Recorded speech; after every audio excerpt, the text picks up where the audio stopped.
So I am, in fact, going to start out, though, because as always, I did not get to finish everything I wanted to say.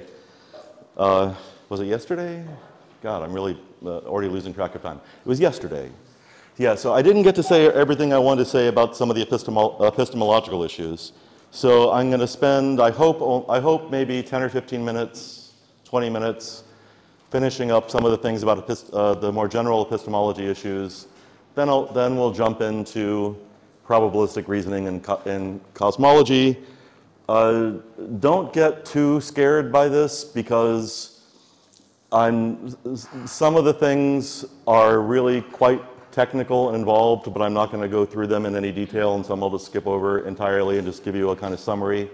Unless, of course, people are excited and really want to hear the technical details, and then I can, but we'll see how things go. So recall from yesterday that testing theories of dark energy requires a great chain with many links that joins very, very abstract, high-level theory to very, very nuts and bolts measurements and observations. And the kind of a epistemic chain that links the two is very long, complex, and involved, was developed over a long period of time with contributions from instrumentalists, observationalists, computer scientists, data analysts, theoretical astrophysicists, theoretical physicists. There's an enormous number of people had to work over a long period of time to really make the observations themselves possible, and the interpretation of the observations themselves possible, and the comparison of the interpretation of the observations with theory possible. And the point is, the most fundamental point for us is that it is not just the theories of dark energy that are being tested. It really is the entire complex web that goes from instrumentation to highfalutin abstract theory that gets tested. This is not, by the way, this really doesn't have anything to do with the Duhem problem, if y'all are familiar with that. If you're curious why I say that, you can maybe ask me during question and answer or something, but this is not the Duhem problem. It's rather just the rather straightforward observation that observations in astrophysics and cosmology are extraordinarily complex operations that require input from many, many different people with many different kinds of expertise. No one knows everything, and you really have to try and figure out how it all, in a kind of a communal give and take, you communally figure out how it all fits together and works. Hopefully you figure out how it all fits together and works. And so I think that and this is not true only of astrophysics and cosmology. The exact same situation holds, for instance, in high energy physics. If you look at what is involved in constructing high energy particle colliders like the LHC at CERN, the role of simulations, for instance, in constructing and interpreting data at the LHC is very, very similar to what I described yesterday as happens in astrophysics. So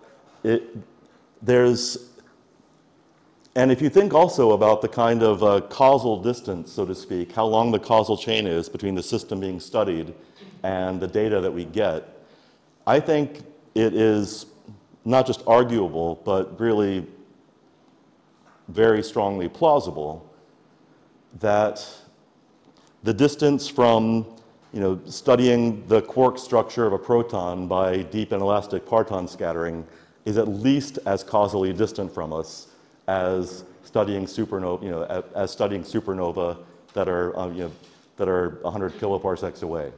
So I think the epistemological issues, that a lot of this is not peculiar to astrophysics or cosmology. It really is the case that a lot of today's physics that deals with systems that are difficult to isolate, difficult to study, require an enormous amount of very high precision instrumentation and the input of many, many people with many different backgrounds and expertises, this is the state of affairs. So I think it's pretty widely appreciated that one has to analyze and control for errors and selection and other kinds of biases in empirical data in ever more sophisticated ways as the precision of the data that we collect increases. It's perhaps not so widely recognized that theoretical models, both in themselves and as they're actually used, so a theoretical model used to generate a prediction and a theoretical model as it's used to take raw data from an instrument and structure it in such a way that it can be comparable to theory, requires the analogous procedure, delimiting the regime of applicability of the theoretical tools. So we know, for instance, that it makes no sense to use a thermometer to try and measure the temperature of a substance that's hotter than the melting point of the thermometer. Instruments have regimes of applicability. Experimental techniques have regimes of applicability. Theoretical models and theoretical tools do as well. And we have to have the theories and their relations to possible observations under what I will call epistemic control. So I'm going to spend a little bit of time saying what I mean by regime of applicability and epistemic control in order to characterize why, in order to explain why I think these ideas are relevant, again, in many fields of physics, but in particular for our purposes in thinking about dark energy. Pardon me. My stomach is still a little bit unsettled. So what do I mean by having a theory being under epistemic control? It includes a lot of elements. And I make no pretense that the list I give here is exhaustive. I have no doubt that I'm missing something really quite important. But this is a list I've come up with after thinking about it a little bit and thinking about particular theoretical and observational investigations. If there are things you think that should be on the list and aren't, I would love to hear. Or if you think there are things on the list that shouldn't be there, I would also love to hear that. But at a minimum, to have epistemic control over a theory, you first of all need to understand the physical theory's regime of applicability and its breakdown scales. That's something, again, I'm going to spend a little bit of time talking about, so I'll just put that aside for a minute. You have to understand the theory's relations to other valuable theories, theories both that are precedent to the theory in the development of science, like Newtonian gravitational theory was to general relativity, but also theories that are kind of collateral. So thermodynamics and fluid dynamics. They're not really, one isn't really prior to or more fundamental than the other, but they interact in very important ways. Electromagnetism and fluid mechanics in the study of so-called magnetohydrodynamics, which is very important in astrophysics.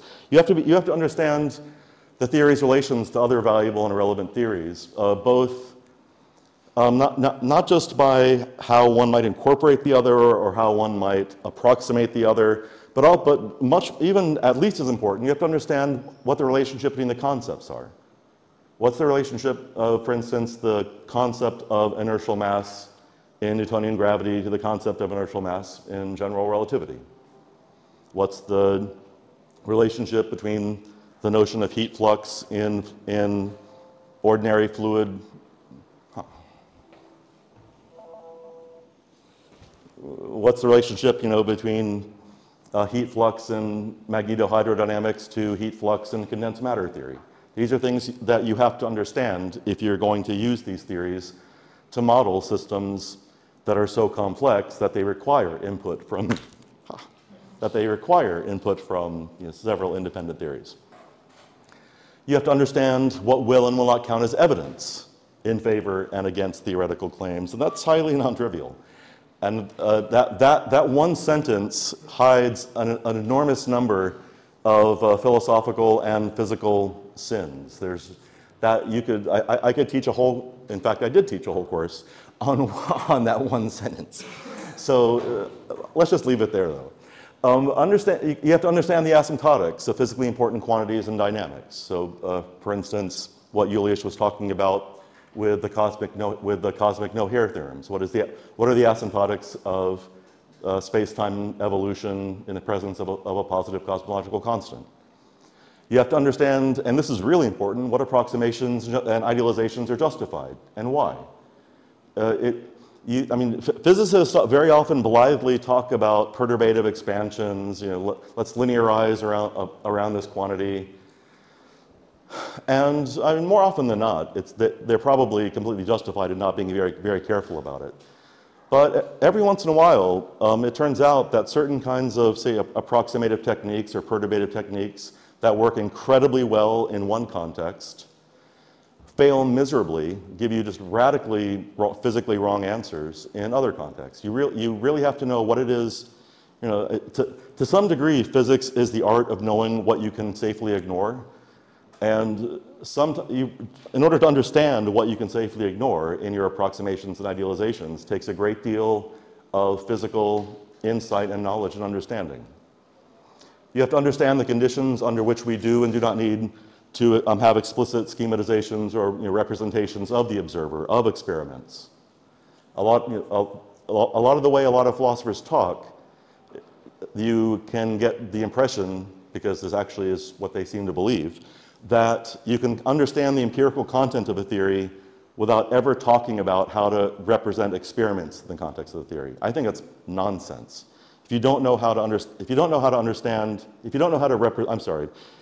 represent actual experiments in theories, I have no idea how you think you are hooking the theory up to the world, because it is through experimentation and observation that we bring theory into contact with the world.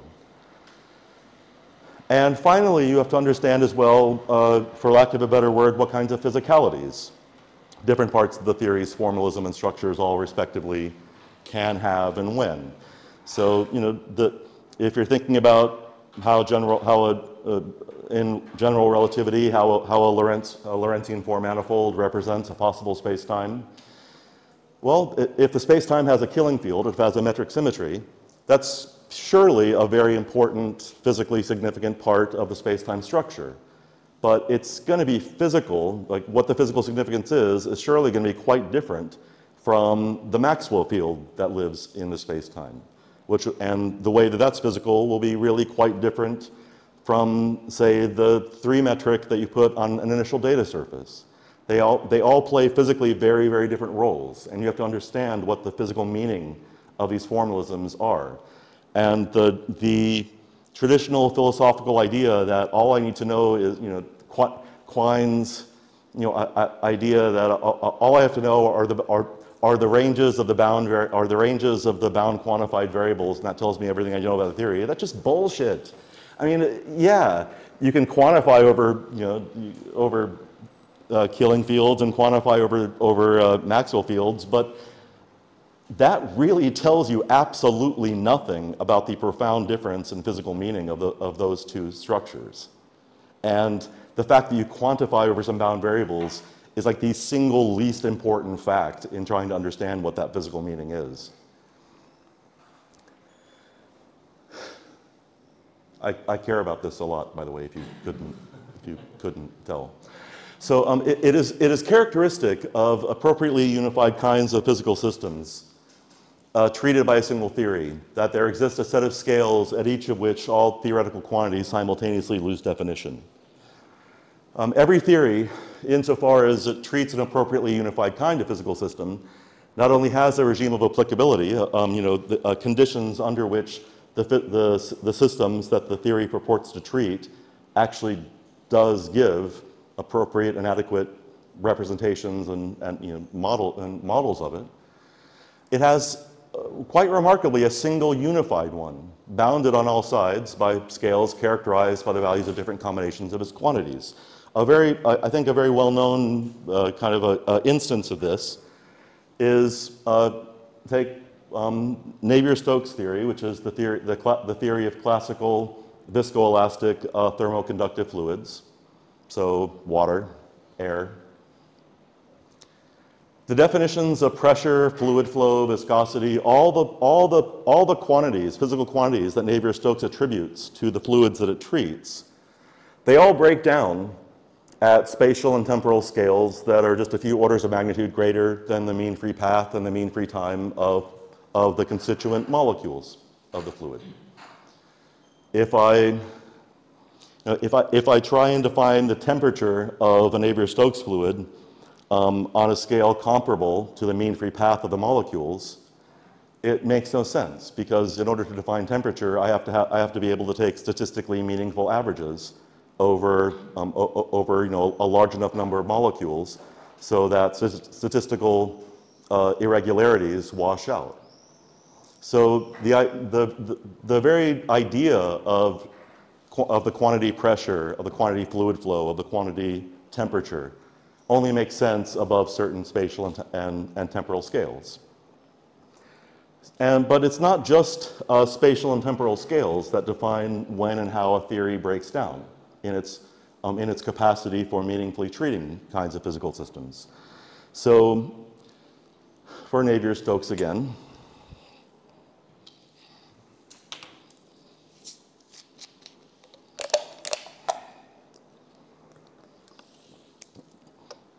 it turns out. Sorry, why wouldn't it break at temporal scales that are a few orders of magnitude greater Than the mean free path? For the same reason that that they break down a few orders of magnitude above the spatial scales above the mean. So the mean free time between collisions is if you so I'm sorry. I actually got it backwards. It'll break down on scales, temporal scales smaller than the mean free. Yes. Yeah, thank you very much. That's exact. No, you're exactly right. Thank you. So if I begin to just gently shake the fluid in the bottle, Navier-Stokes gives me wonderful predictions, incredibly accurate predictions for the motion of the fluid.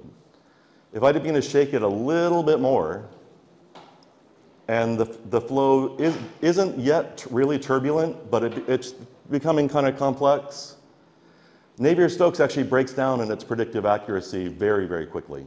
Navier-Stokes can't handle fluids that are approaching turbulence, not predictively, not dynamically. And in this case, it's actually a ratio of the fluid's kinetic energy to a measure of its viscous damping. That when that number becomes large enough, then the predictive power of Navier-Stokes breaks down. So there are many, many ways in which theories can break down, can stop giving good results in modeling a physical system.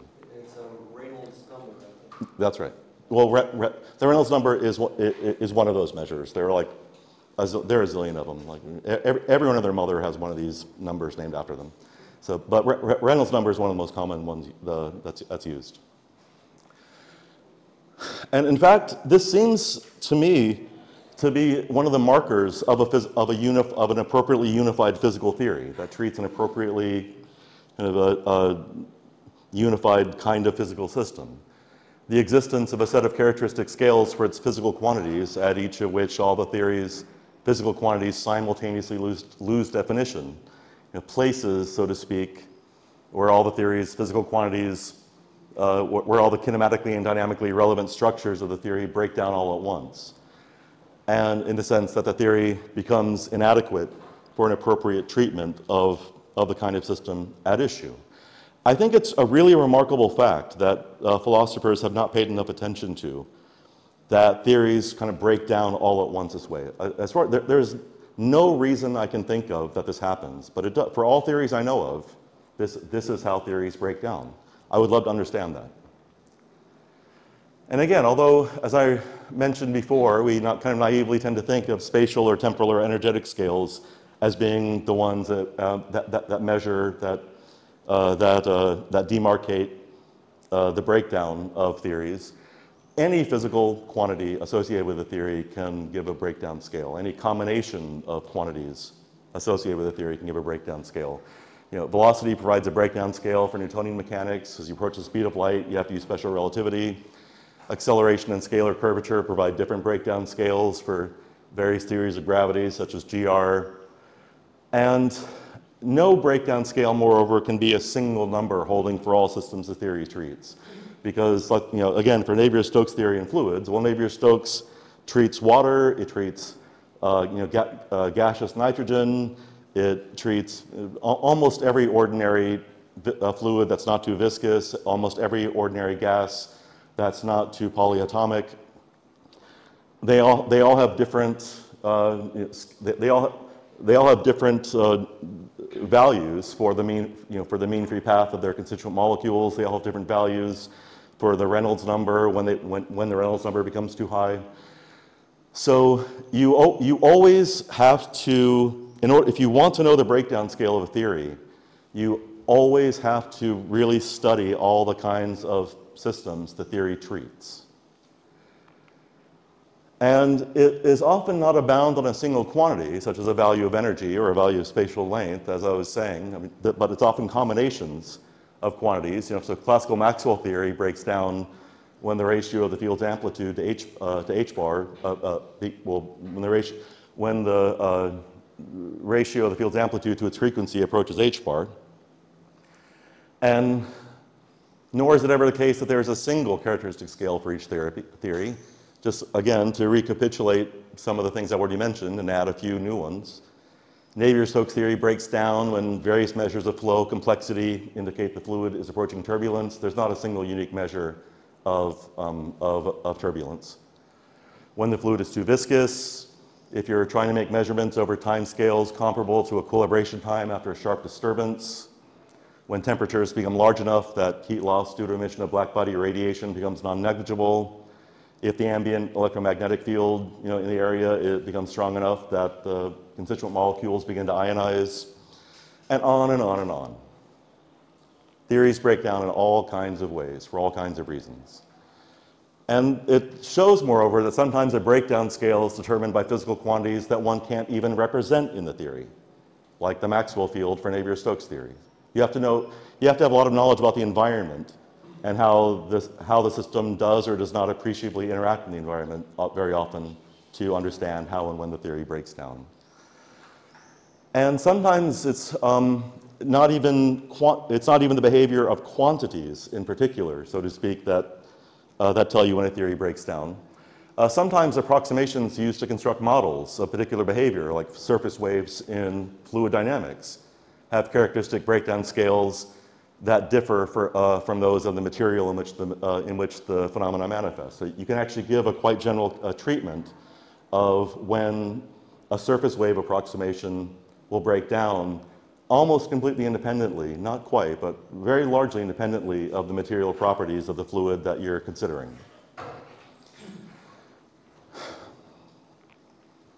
So to sum up, a breakdown scale is something like the following.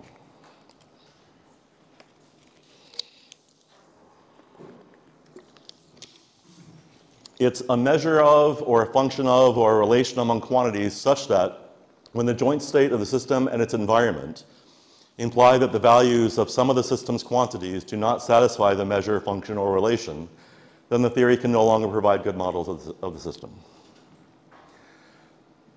For our purposes, the reason I've been going on about this, because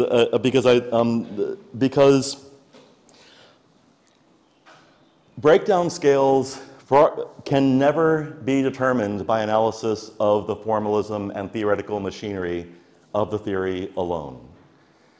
You have to have input from knowledge that can be acquired and can only be acquired by experimentation, by observation, by practical experience with the systems and the instruments you're using.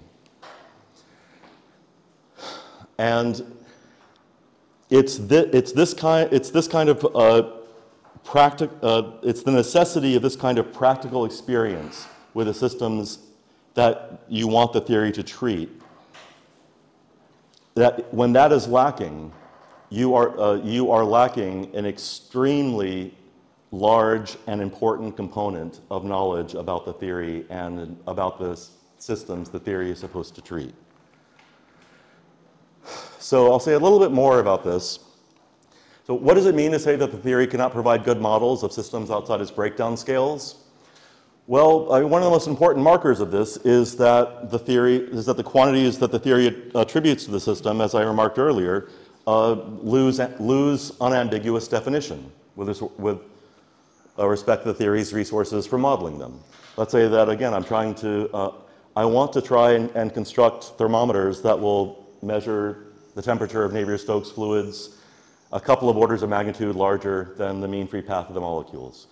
Well, in general, different thermometers I construct will give me different answers for the temperature, because as I approach those spatial temporal energetic scales, as my devices become sensitive at those scales, in order to model how the thermometer couples with the relevant dynamical quantities, at the variance in the kinetic energy of the constituent molecules of the fluid, I have to begin taking into account very fine details of the dynamics of the fluid that I can completely ignore if I'm not trying to make measurements, such fine and precise measurements. I might have to take account of things like the fluid's convective flow in relation to the geometry of the thermometer. I might even have to begin to worry about the transparency of the material the thermometer is made of with respect to the fluid's particles. And again, as the fluid approaches turbulence, to take the same example again, the values of all the quantities begin to vary so rapidly that they can't be measured by any conventional means. And so it's not entirely clear, it's not clear anymore what you mean by pressure or fluid flow or temperature, because instruments that all agree, that all give you the same reading, before the fluid approaches turbulence, will all begin to radically disagree. Yeah, these terms are not well defined in some cases. Mm-hmm. Exactly.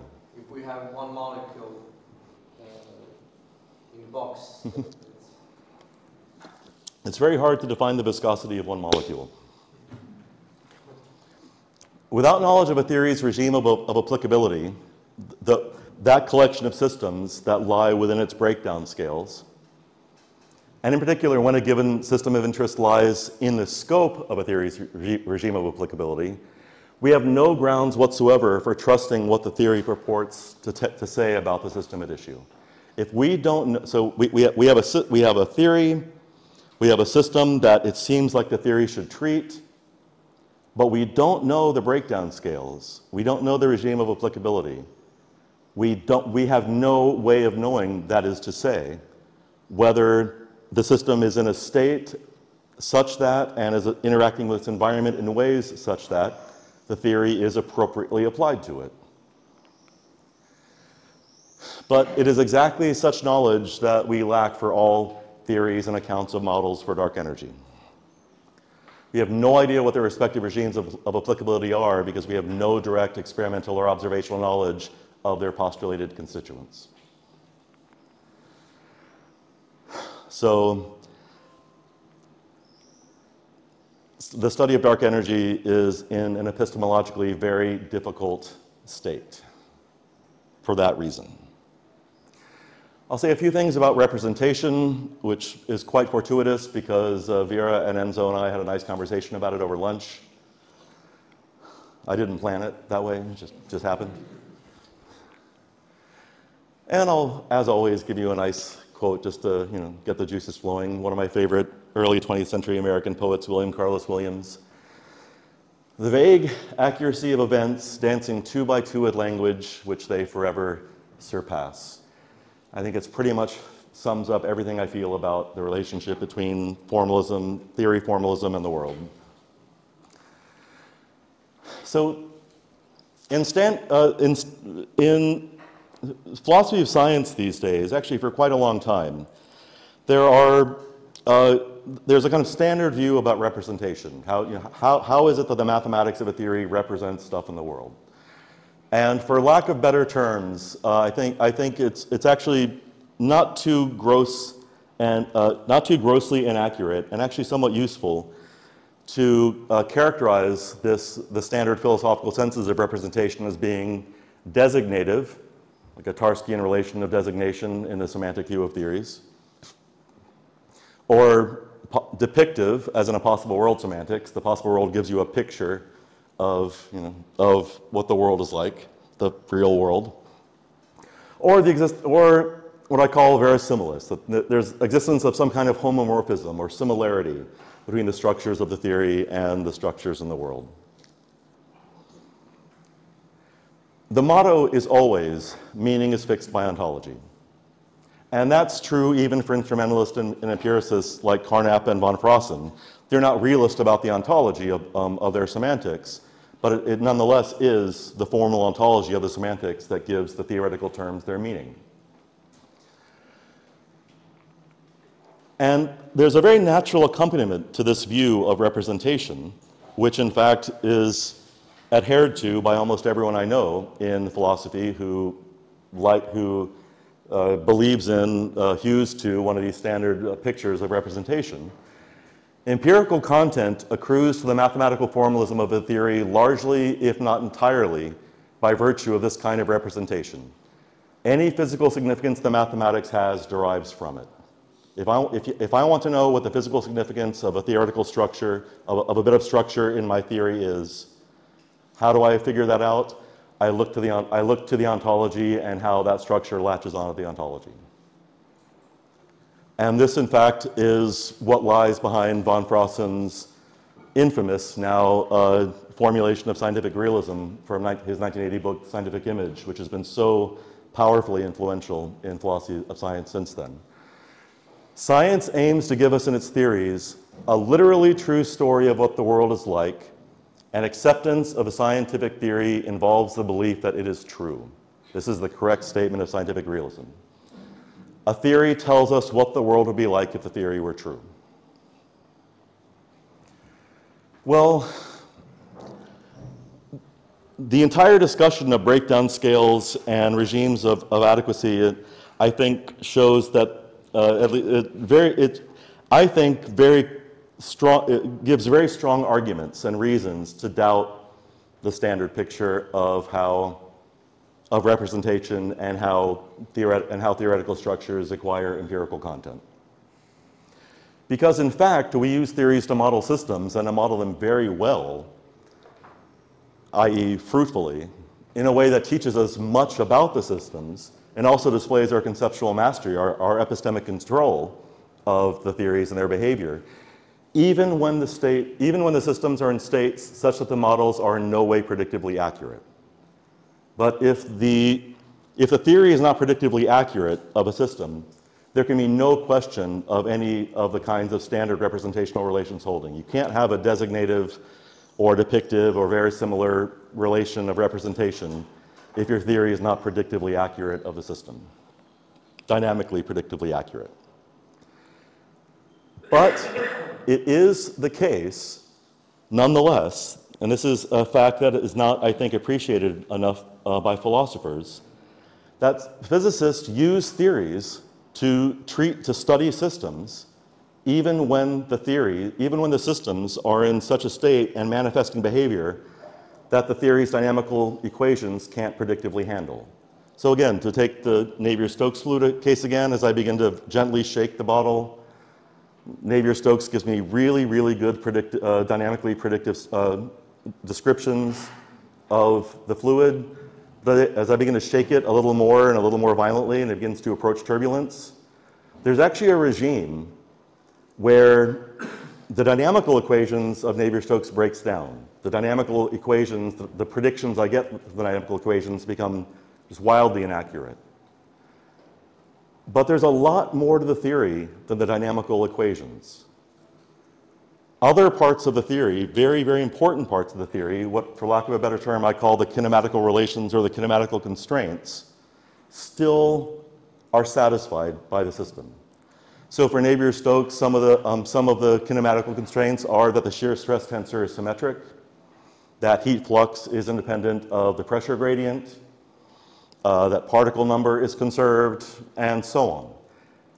And we actually use those kinematical relations and those kinematical constraints that Navier-Stokes tells us to do things like define pressure. And even perhaps more importantly, we use them to guide the construction of instruments, to probe the system. Because if I want to design an instrument to measure shear stress in a fluid, I don't look to the dynamical equations of motion. I don't look to the dynamical Navier-Stokes equations to guide me. I rely on the fact that the shear stress tensor is symmetric. That's what I need to respect. That's what I need to use in designing my instrument. If I had to rely on solutions to the Navier-Stokes equations to design my instrument, that would be viciously theory-laden. But that's not what happens. It's these kinematical constraints that can be satisfied even when the system is in a state that the theory is not predictively accurate for, that we actually use to design instruments. And so I call this the regime of propriety, when all the kinematical constraints are satisfied, but the theory may not be dynamically predictively accurate. The fact that, it's also the case that if the kinematical constraints aren't satisfied, you can't even formulate the dynamics. You can't, very often, as a matter of mathematics, the dynamical equations won't be well posed as partial differential equations if the kinematical constraints are not satisfied. If you try and use a shear stress tensor that's not symmetric, the Navier-Stokes equations become, the initial value problem for them becomes ill-posed, for instance. So it's not only physically, but also mathematically, that you can't even begin to investigate the possible truth of dynamical claims that the theory makes until you have knowledge that these kinematical constraints are satisfied. So this shows that the theory can capture something of very deep physical significance, physical meaning about these systems, even when the theory is not predictively accurate about them. But again, there can be no question of standard representation without predictive accuracy. If my theory isn't predictively accurate, then no Tarskian model is going to match it. Then no possible world is going to look like it. No homomorphism between all the structures of the theory and the system is going to hold. So standard views, I think, cannot capture at all a large part, I think, in fact, the large majority of the empirical content of physical theories. And standard views of representation can't even get off the ground without the prior fixing of a regime of applicability. Until I know what class of systems, in what states, under what interactions with the environment, the theory is appropriate and adequate to use for modeling, I have no idea really what the empirical content of the theory is. And notice that all the standard accounts of representation rely on, for their characterization of semantics, for already knowing which physical systems it is the theory is supposed to apply to. But that's something you can't know without knowledge of the breakdown scales, which is almost wholly and fundamentally a pragmatic matter that requires a great deal of experimental and practical knowledge. Erik, sorry, can you put 24, slide 24. About physical significance.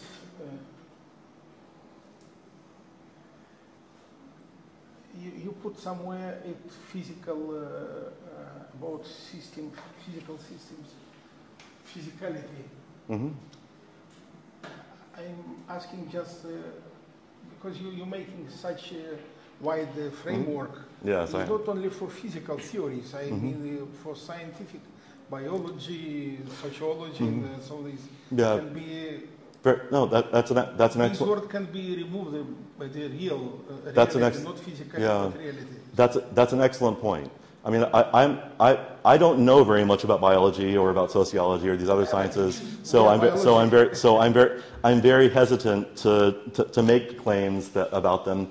I very strongly suspect, from talking with people who do know a lot more about biology, for instance, than I do, that very similar claims hold for biological theories as well. I think that's probably right, but I don't want to absolutely. I feel very confident in what I'm saying about physics. because I don't know that much about biology, I can only say I suspect that some of these ideas carry over, but I don't want to make any promises, because I just don't know enough about biology to be sure.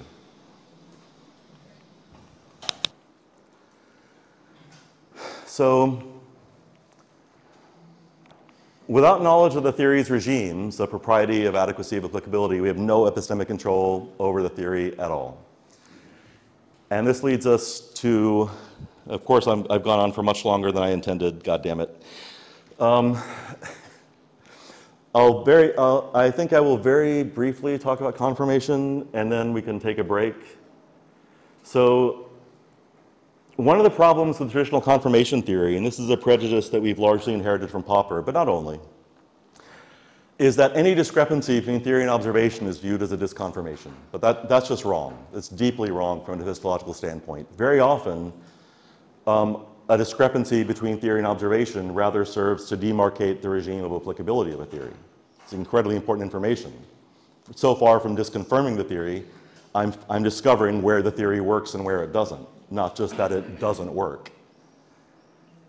And other times, discrepancies can show merely that we're awaiting better calculational techniques or the capacity to incorporate more details of physical systematic dependencies in the system into our models, which we suspect to be relevant, but we don't yet know how to handle. And so the interesting question really is, when does a mismatch between prediction and experimental result constitute a crisis for a theory? To use a Kuhnian locution, which I actually really don't like, but it's a common and useful one. When does it constitute a true anomaly? So consider the case of calculation of lithium-7 abundance in the universe due to early universe nucleosynthesis, which is a prediction of the lambda CDM model, including dark energy. I think I hinted a couple of days ago that the abundance of light molecules in the universe is one of the most important pieces of evidence we have for lambda CDM, because lambda CDM totally nails hydrogen and helium abundance. It comes really close on lithium, but doesn't quite get it right, because the calculated prediction differs from observed values by a factor of anywhere from 2 to 3, depending on what exact observations you're using and what calculational techniques you're using to calculate the abundance and so on. But no one, I think, maybe someone does. Almost no one worries that this constitutes a crisis, for quantum field theory or general relativity or lambda CDM. Because the two main sources of observational data from which measured abundance values are calculated, so one, the baryon to photon ratios derived from the CMB, and two, the abundance directly observed in population 2 stars. And the reason we use population 2 stars is because there's essentially no nucleosynthesis happening in population 2 stars. So whatever lithium is there was there when the star formed. Those sources of observational data give us measures of the abundance that disagree. And that suggests that better measurements are needed to truly test the predictions. That's one issue. Another is that while the theoretical discrepancies with both measured values are relatively small by cosmological standards, they're still unacceptable by what we expect of a really good cosmological theory. I mean, so it's not so gross that people get really freaked out by it, but it's something people care about and want to fix, want to rectify. And because we can plausibly believe that more accurate calculations, taking into account more and finer details of interactions and dynamics and high order effects and so on, will significantly lessen the discrepancies. So, I mean, no one has yet argued convincingly, I'm pretty sure, that this cannot be done for lithium, as Leverrier in the 1850s did for mercury. Leverrier spent 13 straight years refining the observations of mercury and constructing ever more refined models, taking into account ever more detailed facets of perturbative effects of other planets, the asphericity of the sun, the rotation of the sun, trying out things like postulating a new planet that was hidden behind the sun, Vulcan, that we could never see. He just tried, for 13 straight years, he tried everything. And finally in 1859, quite reasonably concluded, you know what, guys? there is a really serious fucking problem here for Newtonian gravitational theory. And that people believed him. Again, I think this is a historical fact that's not so well known as it should be. Mm-hmm.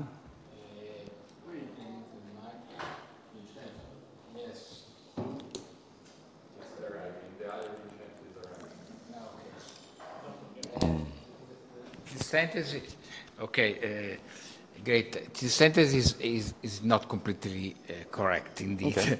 There is a wonderful book by Rosever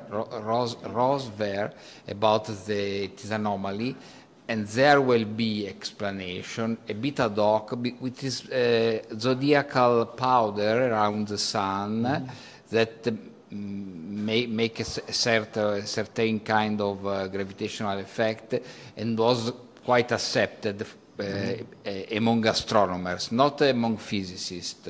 So there is a bit different. This book by Rosever about the anomaly is wonderful, well, 1982. Then I need to read it because it's great. Because what actually happened is that by the 1880s, astronomers were so freaked out by this. Astronomers believed Leverrier so much, and everything they tried didn't work, that astronomers, not physicists, in the 1880s began proposing modifications to Newton's gravitational law. They began proposing that 1 over r squared be modified to try to fix the mercury problem. I sent to you the file by please. I would love to see that. Not important. Only There's another question. So before the discovery that Newton's theory broke down, would you say that it wasn't under epistemic control? I mean, he had... Oh, no, I think it was under amazing epistemic control. And that's exactly why people were so freaked out. Because remember, the discrepancy, so for Leverrier, the discrepancy was, he had it nailed down by 1859 to 42 arc seconds per century. That was the anomalous precession of perihelion, of Mercury's perihelion. So, I mean, just to get a sense of how small that number is, if you hold a penny about 30 kilometers away, the angle that light rays from the top and the bottom of the penny is sub 10 when they hit your eye. That's 1 arc second. So 42 of those over the course of an entire century for the entire orbit of Mercury, millions and millions of kilometers. That was how the fact that people were so freaked out that they were beginning to consider changing 1 over r squared shows you how much epistemic control they had over the theory, and shows you what extraordinary confidence they had in the theory that such an infinitesimal error would lead them to consider such radical steps. So lithium is nothing like that. We haven't tried everything. We know we haven't tried everything. We know there's a whole bunch of stuff that if we had a little bit more calculational power, we could try and hopefully will try. So this is nothing like that. And again, the contrast between lithium, where there are errors and discrepancies, but we feel pretty confident that we can fix them by taking more details into account that we haven't yet been able to take into account, I think stands in a radical contrast to the problems with dark energy, which we do not have under epistemic control whatsoever. So, well, if we had it, then we would have maybe not everything on this wish list, but we would have a lot of it. So I mean, epistemic control, as I neglected to mention, but came up, I'm glad, in a question I was asked during the break. I mean, epistemic controls, it's not an absolute yes or no thing. It comes in degrees. We might have an understanding of some of these, but not all. So the theory can be somewhat under epistemic control, but there's greater than there's more and less. So I think to really have a lot of confidence that we were in a position to, say, confirm or disconfirm one of these proposed models for dark energy, I personally would, most of all, I would like to have a knowledge of the breakdown scales of the theory, where we expect the theory and why we expect the theory to be an adequate representation of the phenomena we're interested in. I would really like to understand what can and can't count as evidence, I would really want to, and this is all of a piece, these all go together. I really would like to understand what approximations and idealizations are justified when constructing, when taking, you know, the kind of pure theory of, you know, let's say a scalar tensor Horndeski theory model of dark energy and construct a specific model in our universe by making various kinds of approximations to the Horndeski equations when those approximations were justified. So that's the kind of thing that I would like to see, to start having some confidence that we could really rule some of these things out or say that they have some confirmation. So does that help? Or? You are talking about theory of everything, yeah? No, I'm talking just about the theories of dark energy itself. But when we will have theory of dark energy, we will have a theory of everything, I guess, no? We still won't know what dark matter is. We still won't know how to incorporate gravity into the standard model of particle physics. No, because again, we may have a theory of dark energy, but we still may not know what dark matter is. So no, I think that there's a lot we don't know about the universe. Okay, thank you very much. Okay, so probability. Yes, here we go. So for probabilistic reasoning in cosmology, I'll begin. This time I'm putting up the Stephen Crane poem because it's so wonderful. I have to repeat it again. A man said to the universe, "Sir, I exist." However, replied the universe, "the fact has not created in me a sense of obligation." And we will soon see that the kinds of reasoning we really want to engage in, the kind of probabilistic reasoning that is so fundamental to so much of science, seems to become deeply problematic in the cosmological arena. So what are some of the common forms of questions that cosmologists want to ask or want to pose in probabilistic terms? So some common forms are, we want the probability of particular kinds of observations given our cosmological situation. We want the probability that the value of a universal constant lies in a fixed range. Let's say maybe the cosmological constant. We want the probability that initial conditions of a particular kind occurred. Is it really unlikely that, you know, the universe began in an extremely homogeneous isotropic state? We want the probability that particular large-scale structures would form or particular kinds of local features would obtain. We want the probability that a particular global, say causal, topological, projective, conformal, affine metrical property obtains. You know, how probable is it that the universe began with a singularity? And common examples of these types of questions are, for instance, the probability that observers such as ourselves would come to exist in the sort of spatiotemporal region we occupy in a space-time of this sort. The probability that we are typical observers in the universe, which is really important, of course, to try and figure out the status of the Copernican principle and the cosmological principle. The probability that conscious observers exist at all. The probability that the cosmological constant has any non-zero value and has, moreover, the one actually observed. The probability that a generic space-time is singular to the future or the past. Various fine-tuning problems. You know, how unlikely is it that the universe is approximately flat or is approximately homogeneous, or that, you know, the seemingly required special entropic state of the very early universe, or the seeming exact canceling of the enormous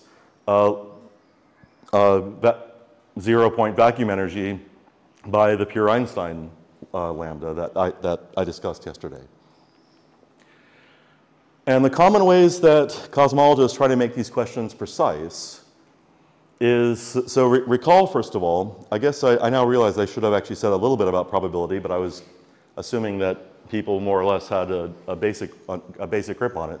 So remember that probability, at least formally, is defined by the Kolmogorov axioms. You know, we have a space of events.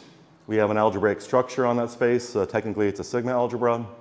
We have a map, and the sigma algebra are the kinds of subclasses of events that we want to assign probabilities to. And then the probabilities are given by a mathematical function on these subsets, the sigma algebra, which is called, mathematically, it's called a measure. And it's a function that takes a subset of your event space to the real interval 0, 1. And it's such that the measure assigns to the entire event space 1. Something definitely will happen. Something or other in the event space will definitely happen. The probabilities have to be appropriately additive. If we have two sets of events that are disjoint, then the probability of something happening in either one is just the sum of the two probabilities. And actually, I think that's pretty much it. Yeah, those are the Kolmogorov axioms. So that's what probability is. So in particular, for the purposes of this lecture, we will mostly be focusing on the idea of a measure as encoding the idea of a probability. So the common ways that cosmologists try to make these kinds of probabilistic questions precise is they try to fix a non-probability measure on a family of spacetimes. So we want to figure out how probable is it that the cosmological constant has approximately this value. Well, let's fix some appropriate reference class of possible spacetimes, put a measure on that, and ask for the subclass of spacetimes in that family in which the cosmological constant appropriately has approximately that value, how large in measure, what's the probability of that family of that collection of spacetimes. So the common ways, and we'll see in a moment why one of the common ways of doing it is to fix a non-probability measure, because it's really, really hard to find a true probability measure on them, because probability measures, remember, the measure has to assign 1 to the entire space. But collections of spacetimes tend to be really, really, really big spaces, infinite dimensional spaces, and it's really, really hard to find measures that will meaningfully give you 1 for the entire enormous space. We'll talk about this. So they fix a non-probability measure on a family of spacetimes, and they look for properties that form a set with a large or with 0 or with non-zero measure.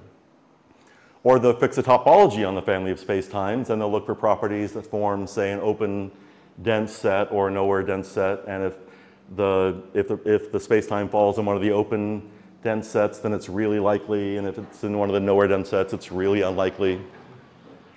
Or they might try and use kind of reasoning from statistical mechanics and thermodynamics to impose probability distributions on family of spacetimes based on various thermodynamical kinds of constraints. They sometimes use anthropic principles. They'll use the existence of conscious observers or of various kinds of large-scale structures like the existence of stars or galaxies to try and place sufficient constraints on measures on families of spacetimes. Given that observers like us exist, given that structures like stars exist, what can we say about how does that constrain attributions of probability to collections of families, to collections of spacetimes? So the most common way, if you just look at the literature, and if you read papers by cosmologists who want to argue probabilistically,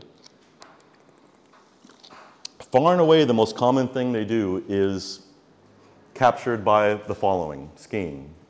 And you may think this is a caricature or I'm being abusively misleading. I'm not.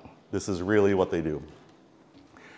They don't define a measure at all. They just assume that there is some natural appropriate one. They don't tell you any of its properties in any detail. They just kind of sketch, well, yeah, there's got to be a measure, and I don't really know what it is, but it has at least this property, so let's see how far we can get with it. Some topology on the family of spacetimes under consideration is postulated. Again, it's not rigorously defined. It's not even, you almost never even get a list of properties it has. They're just going to vaguely say, there's got to be some reasonable topology, and it's got to have something like this property. Let's see how far we can get.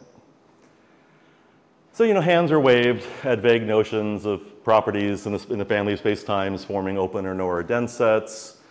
There's an underlying intuition that's almost always implicitly, silently invoked that the real underlying measure is consonant in an appropriate sense with the topology. I'll explain what I mean by that in a moment. And then the conclusion is that the sets that are open in the topology represent properties of spacetimes in the family that are generic or highly likely, and that sets that are nowhere dense in the topology represent properties of spacetimes that are rare or highly unlikely.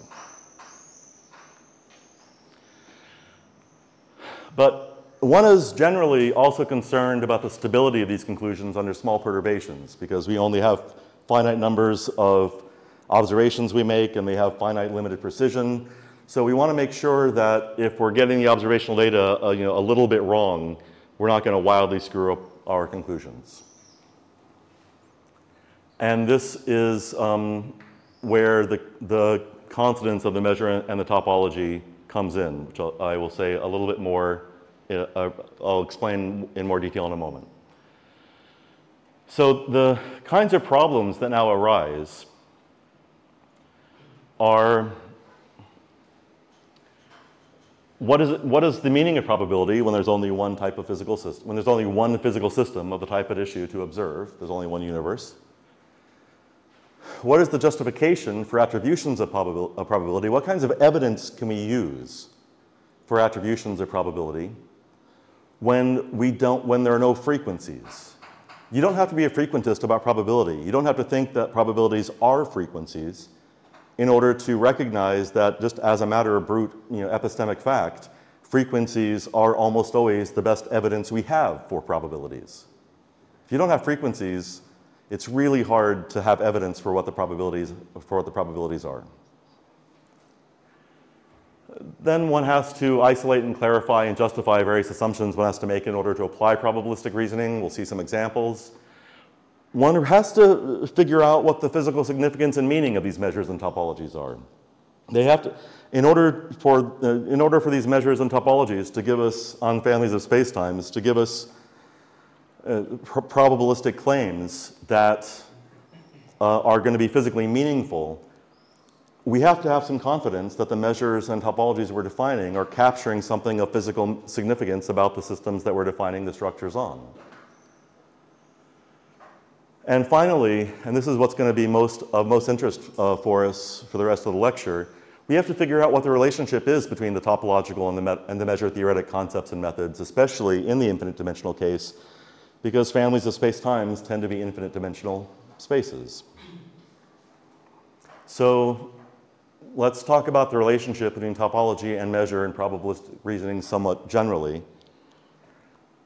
So when you make a claim about what's generic, you have a collection of systems and you want to say some property is generic in that family of systems. What you mean is something like most systems are similar in that respect, in that regard. Most is a measure theoretic notion. That's a size. Similar in this respect is a topological notion. It's, topology is the natural mathematical representation of similarity relations that aren't necessarily quantitative. So most systems are similar in this respect is a claim that really requires both a topology and a measure. And moreover, the topology and the measure have to fit together in the right way. What we need, in fact, is technically known as a Borel measure, in which the topology tells you the open sets, and the measure has to define a number, the measure, for at least the open sets.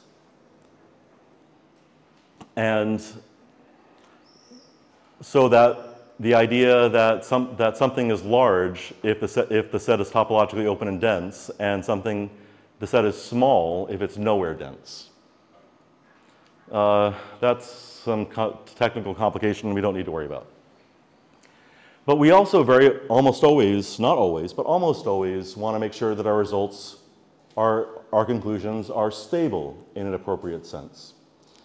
And stable means small changes in value shouldn't significantly change likelihoods of being similar.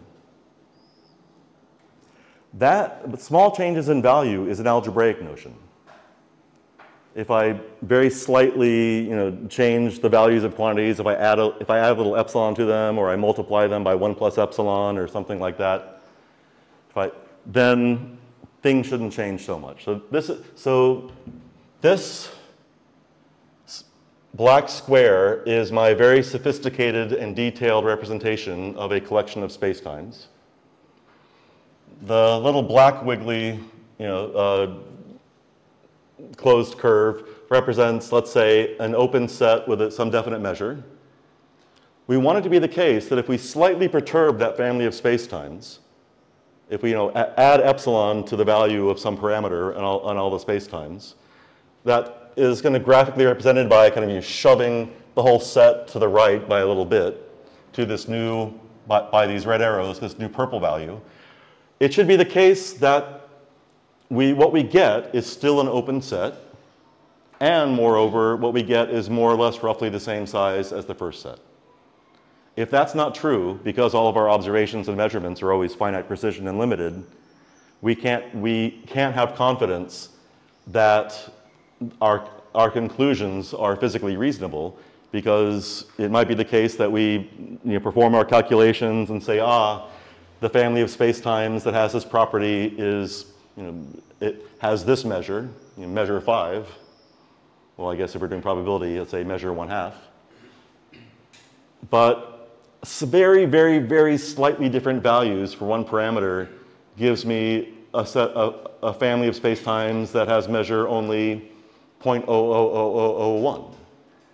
Well, if our observations aren't fine enough to discriminate, between the parameters having one value as opposed to the slightly different value, then we have no way of knowing whether we should be using probability 1/2 or probability 0.0000001. So you really want stability. What that means is we need an appropriately translation invariant Borel measure. So this is exactly what's represented here. If I have an open set that's measurable with a definite measure, and I shift it a little bit, things shouldn't change very much, if at all. And again, I'm making some quite general claims, but they're not universally true in physics. You don't always want a translation invariant Borel measure. If you look at the probability distribution we use to calculate radioactive half-lives and radioactive decays, the exponential distribution, it's not Borel and it's not translation invariant. But for the physics of that situation, that's what we want. But for the stuff that we're doing here in cosmology, we do want a translation invariant Borel measure on a family of spacetimes.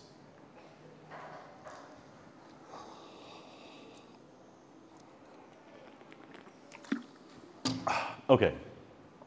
I'll allow myself to indulge in some vague conceptual speculation before moving on. Very often in physics, topological notions that we use in probabilistic kinds of reasoning is generally, I think, prior to and more fundamental than measure. Because we almost always need to characterize similarity before we can formulate comparison classes to achieve quantitative rigor in assigning probabilities. And we also need to show stability to trust our testing of the predicted probabilities. But both similarity and stability are fundamentally topological notions. Do with that what you will. So let's now, I've argued that for probabilistic reasoning and cosmology, the kind we're interested in, we need to find some appropriate translation invariant Borel measure on a family of spacetimes. So the first thing, of course, we have to do is try and figure out whether we can find any reasonable topology on a good family of spacetimes. So there are 4 standard topologies that are considered by people who think about these things. Fix a spacetime manifold, consider the family of all Lorentz metrics on that manifold. We want to try and put a topology on that family of metrics. So the 4 that are almost always considered are the so-called compact open, the Whitney, the Sobolev, and the parameter topology. And I'm not going to go through the definitions in detail because they're somewhat technical and it'll take me a while to explain. But I'm going to make the slides available. And I actually have a paper written on this that's actually very unusually for me, publicly available and somewhat finished. So you can look, if you're really interested in the details, you can look it up there, find it on my website. But for the compact open topology, the important point is that the topology really only cares whether metrics are similar on bounded regions in the interior of space-time. The topology doesn't care about the asymptotic behavior. So it really only cares about, so if these black squares are all Minkowski space-time with a little bit of, with little curvature bumps in them. The compact open topology really only cares whether these metrics are similar in kind of bounded regions in the interior. They don't care whether how metrics behave very, very, very far away asymptotically, at infinity, so to speak. An example shows that due to Groth shows that the compact open topology is problematic. So start with Minkowski spacetime with a little curvature bump over the origin. It's completely flat. We're just sticking in a little by hand. We just stick in a little piece of curvature that is limited in its support and just goes up a little bit. That's the first element in our sequence. So part of what a topology tells you, remember, is what sequences in the topological space converge when they have a well-defined limit. Topologies are very useful. That's one of the primary jobs of a topology. So I'm going to construct a sequence that has some pathological behavior according to the compact open topology. So Minkowski spacetime, little bump, first element in my sequence. Second element, Minkowski spacetime with the bump, so to speak, pushed a little to the right and made a little sharper and narrower. Third element in the sequence, Minkowski spacetime, curvature bump, pushed even more to the right, made even higher and sharper and narrower, and you keep on going. So you construct an infinite sequence of basically Minkowski spacetimes with little curvature bumps that you're pushing out towards infinity, and as you push them out, you make them narrower, sharper, and higher. Now, the compact open topology tells you that this sequence converges to Minkowski spacetime. That doesn't kind of smell right, because every single element of the sequence has a region of curvature that is getting sharper and sharper and bigger. And yet that's supposed to converge to Minkowski spacetime, which is flat everywhere. So this is a problematic topology. The problem, you can pinpoint the problem. The topology is too coarse. There aren't enough open sets to stop pathological sequences from converging. The Whitney topology, the open topology, again, I'm not going to define it, but it's very similar to the compact open topology, but now compact open, remember, cared only about what happens kind of in bounded regions in the interior. That's the reason why it allows this to converge to Minkowski, because this region of higher and higher and higher in curvature, you're pushing out towards infinity. But Whitney cares about behavior on the entire manifold, not just on bounded regions in the interior. And in particular, it accounts for asymptotic behavior. So here's another example that shows why the Whitney is problematic for our purposes. So take again Minkowski spacetime. First element in our sequence, just draw a little bump, in, let's say, over the origin in Minkowski spacetime, a little curvature bump. And as you go through the sequence, you don't move the bump like you did in the first example. You just leave it where it is. But you just squash it flatter and flatter and flatter. So it just, as you go along the sequence, the space-time is flat everywhere. It's Minkowski except for this little curvature bump. But you're just pushing the curvature bump down as you go further and further out in the sequence. And the way that you've defined the sequence, it's clear that the curvature in the space-time converges smoothly to 0 in the limit. So intuitively, you expect this sequence to converge to Minkowski spacetime, all the curvatures vanishing. But it doesn't. In the Whitney topology, this sequence does not converge to Minkowski spacetime. And the problem is that the compact open topology was too coarse. It didn't have enough open sets. Well, the Whitney topology is too fine. It has too many open sets. So reasonable sequences don't converge. We'll see an even worse example of this in a moment. Well, actually, we'll see it right now. This is the real killer. So consider in our family of in our space of spacetimes, fix a metric, and now construct the curve in the space that I get by multiplying that metric by a real number. Let's say all real numbers from -1 to 1. I just multiply the metric by every number in that interval, and that just gives me some curve in the space of metrics. So that curve fails to be continuous under the Whitney topology, but that's a really serious problem because all of those metrics are physically the same space-time. A metric and 5 times a metric are physically the same. All you're doing is changing units. All you're doing is changing, you're going from kilometers to centimeters, if you like. If I multiply the metric by a constant, the Riemann tensor, the Ricci tensor, the Einstein tensor, the stress energy tensor, the derivative operator, the projective structure, none of them change. A metric and 5 times the metric really are physically the same space-time. So if this curve is not continuous, if all the points in the curve are not similar to each other, according to Whitney, that's a pretty serious problem because they're physically the same space-time. So Whitney seems like a really bad choice. I mean, and I'm not even going to talk about Sobolev because it's even worse. It's strictly finer than Whitney, so it inherits all the problems that Whitney has. So things are looking bad. We have not been able to find a reasonable topology on any kind of a reasonably big family of spacetimes. But let's just still march ahead, see how far we can get with the cosmologist trick of trying to assume that some reasonable structures exist, even if we aren't able to specify them completely. So let's just consider,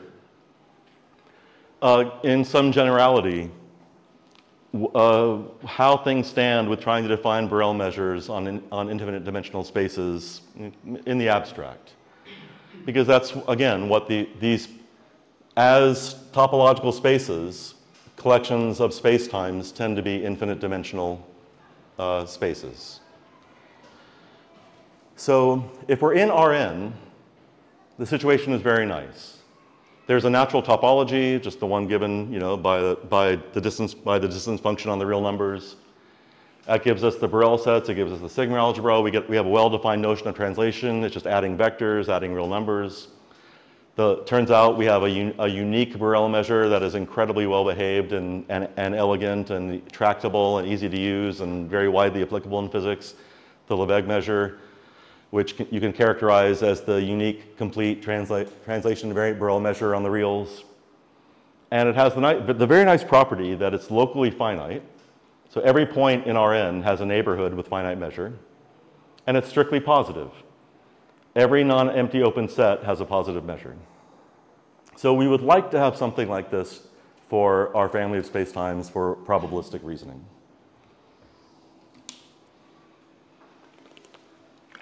Again, I'm not going to go through the technical details with any kind of care or thoroughness.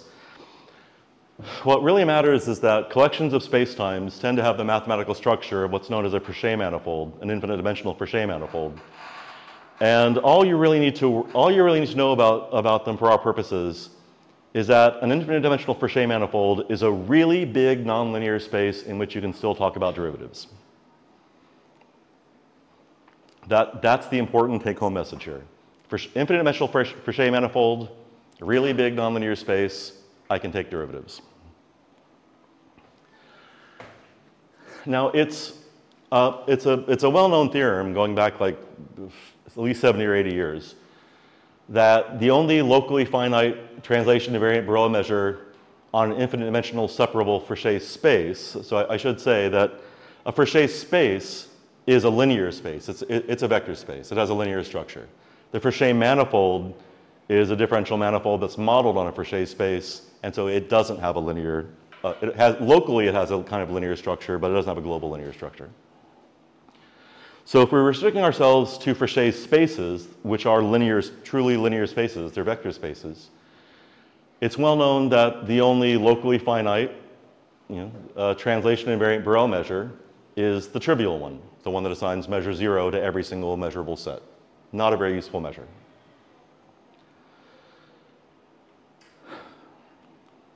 But the proof of that theorem relies essentially on the linear structure in the Fréchet space. We don't have a linear structure, a global linear structure on a Fréchet manifold, which is the kind of space that represents collections of spacetimes.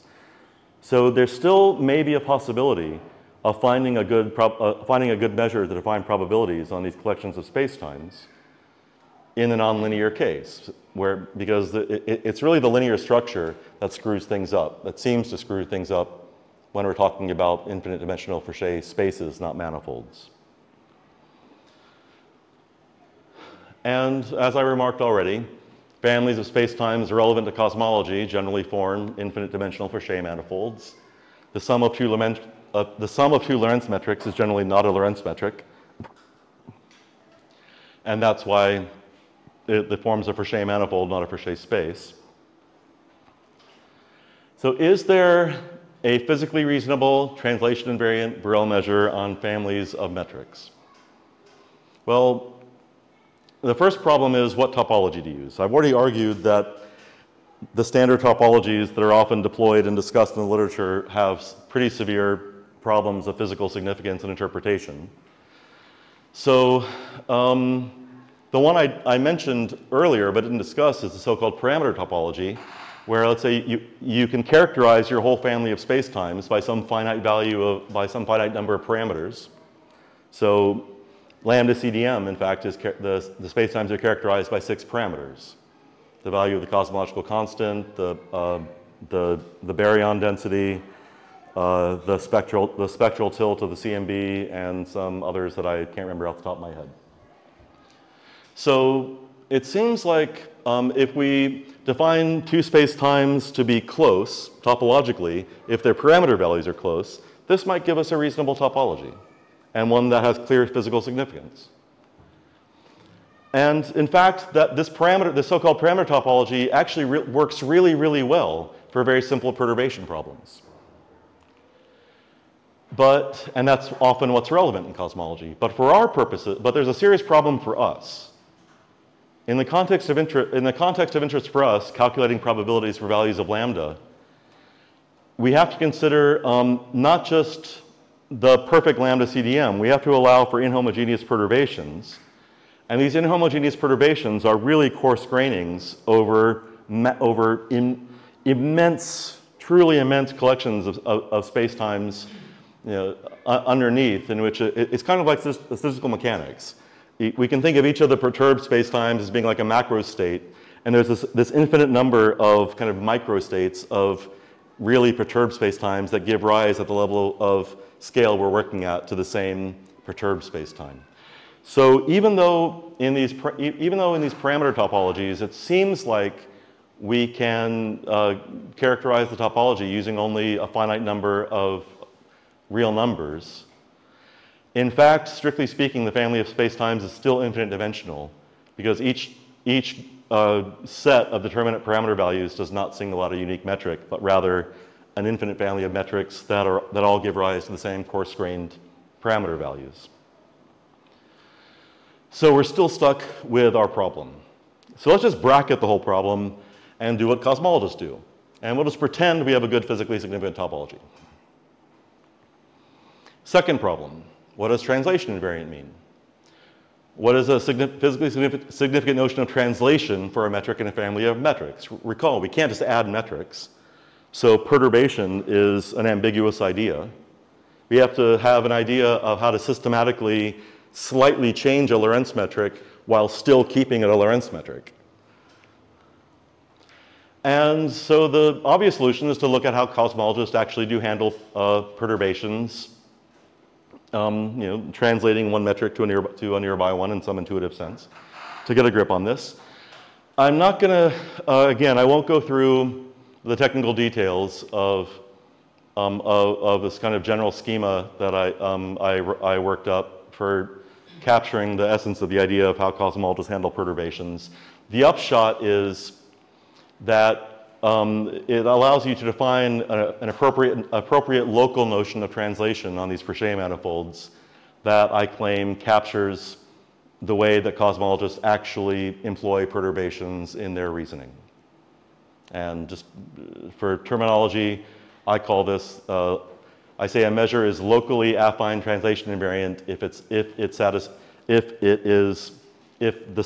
the measure of a set, if there is a measure of spacetimes, is invariant under small perturbations of this form, which I claim is general enough to capture all the ways that cosmologists really do talk about perturbations. So, but now, unfortunately, we're stuck, because there is, in fact, no non-trivial locally affine translation invariant Borel measure on an infinite dimensional Frechet manifold. So we really have no way of, with any kind of rigor or precision, defining probability, anything like a structure that allows us to rigorously talk about probabilities for collections of spacetimes.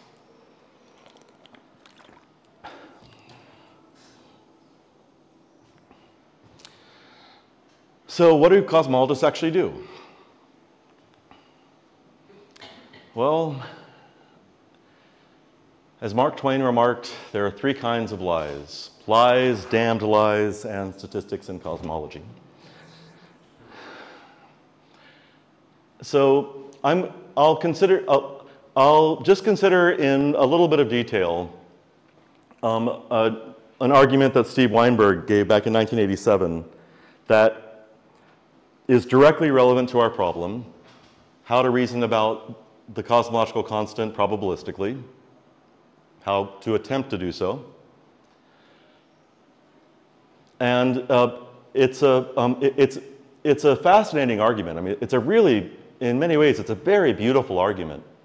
But he was able, well before the supernova measurements led us to conclude that there actually is a positive non-zero value for lambda in the real world.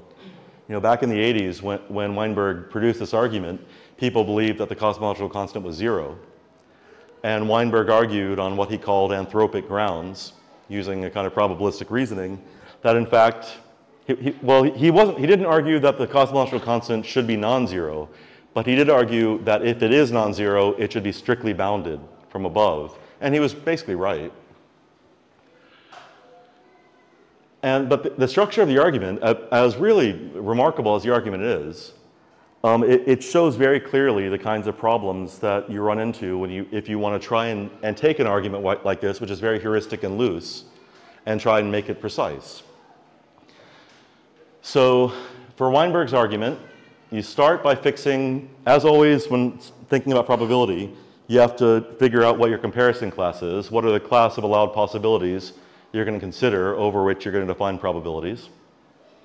So here, Weinberg, to be a little more precise than Weinberg was, but I think that really captures the spirit of what he was doing. He's working with a family of near FLRW spacetimes where cosmological constant is allowed to be non-zero. He then noted that the existence of large gravitationally bound systems, like stars, places upper and lower bounds on possible values of lambda. If lambda is too positive, if it's pushing, remember positive lambda means accelerated expansion.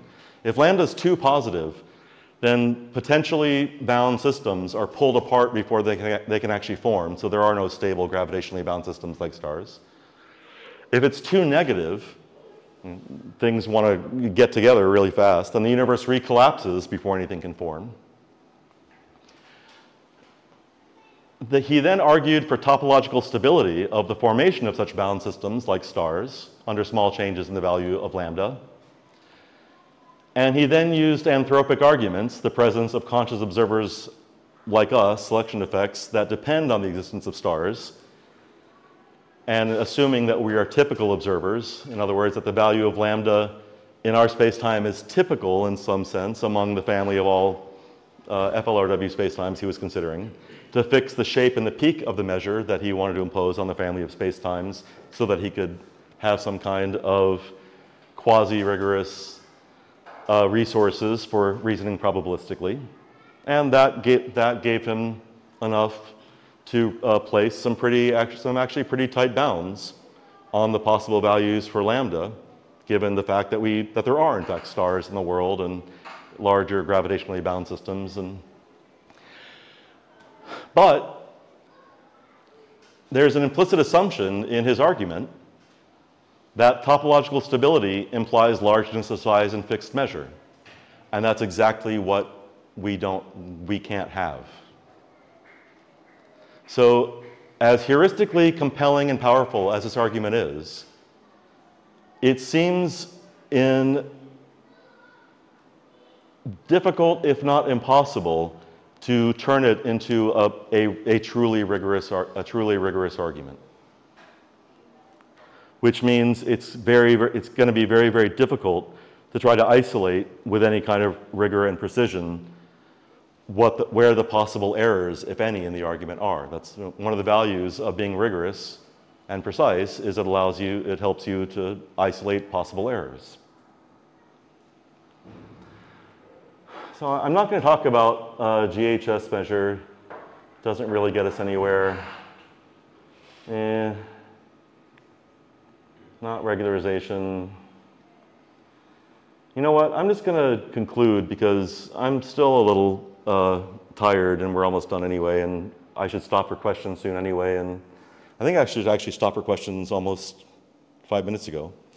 So I will just say a few things in conclusion.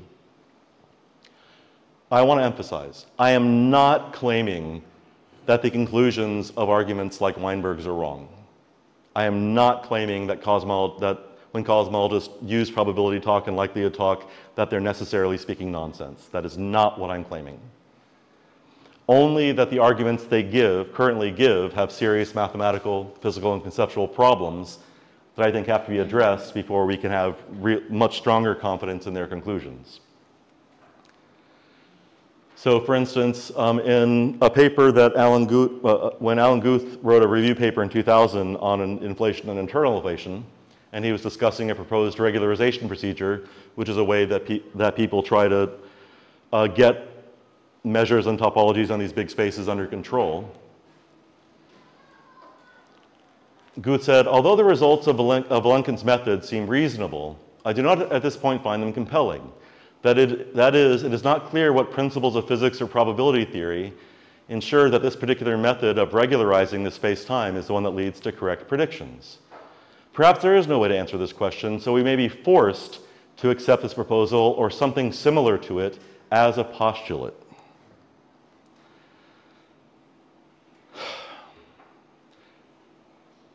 I'm sorry to say that this attitude of Guth seems to be endemic in the field. There seems to be a demand that we be able to calculate probabilities in all contexts, under all circumstances, even to the point that one is willing simply to postulate a method for doing so based on no principled reasons whatsoever. Guth is quite honest about that. Yeah, there may be no reason to do it, but you know what? By God, we must have probabilities, so let's just stipulate something. That's not science. I mean, I find it much more attractive to give up the requirement that one always be able to calculate probabilities. Sometimes it may just not be the right thing to do. It may not be appropriate. I mean, that would require reconceiving ideas of predictions and confirmation in these contexts, but I find that more palatable than just saying, by God, I must have probabilities, so I'm just going to make up some way that sounds right to me. So, I mean, we want to be able to reason about the cosmos in particular ways, to answer questions of a particular sort, and some of them sound probabilistic. And as poignantly intimated by the Stephen Grain poem that I've now quoted twice over the course of this week, that bare want, that bare desire we have to do this does not suffice to guarantee that the universe be such as to support the required reasoning. I think that's it, yeah. Okay.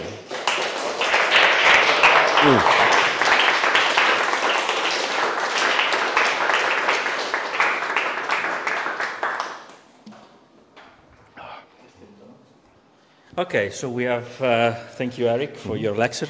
We have some time for questions. Enzo, I have also one. Yes, thank you very much, Erik. I have two, really.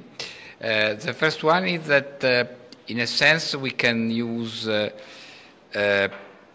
anthropic principle in a negative way, in the sense that when we attempt to say something about the universe, taking consideration that we are in a particular point of view, take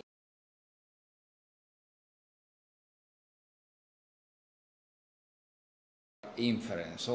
So we should take in consideration that we are in a particular point of view, not particular in the sense of spatial, but particular in the sense that here could be happening something very peculiar. So it's not representative of something general. So in a sense, the anthropic principle is something negative about the validity of what we observe. In this sense, as a certain capacity of say something about negatively about our evidence. This is the first one. The second one is in presenting your effective epistemology, what do you think about effective metaphysics? So, okay, so on the first point, I think that that's a really nice point you make. I think that if I understand what you're saying correctly, almost nothing I've said speaks against negative uses of the anthropic principle. I think that's right, and I think it's a really nice point. I hadn't thought about that. No, so, yeah, I like that. So yeah, that sounds right to me. There is a famous paper about the history of life, and the paper, a paper published on Science, I think. And yes, in our situation, life was raised exactly after the formation of Earth, but our planet is very peculiar because we are here.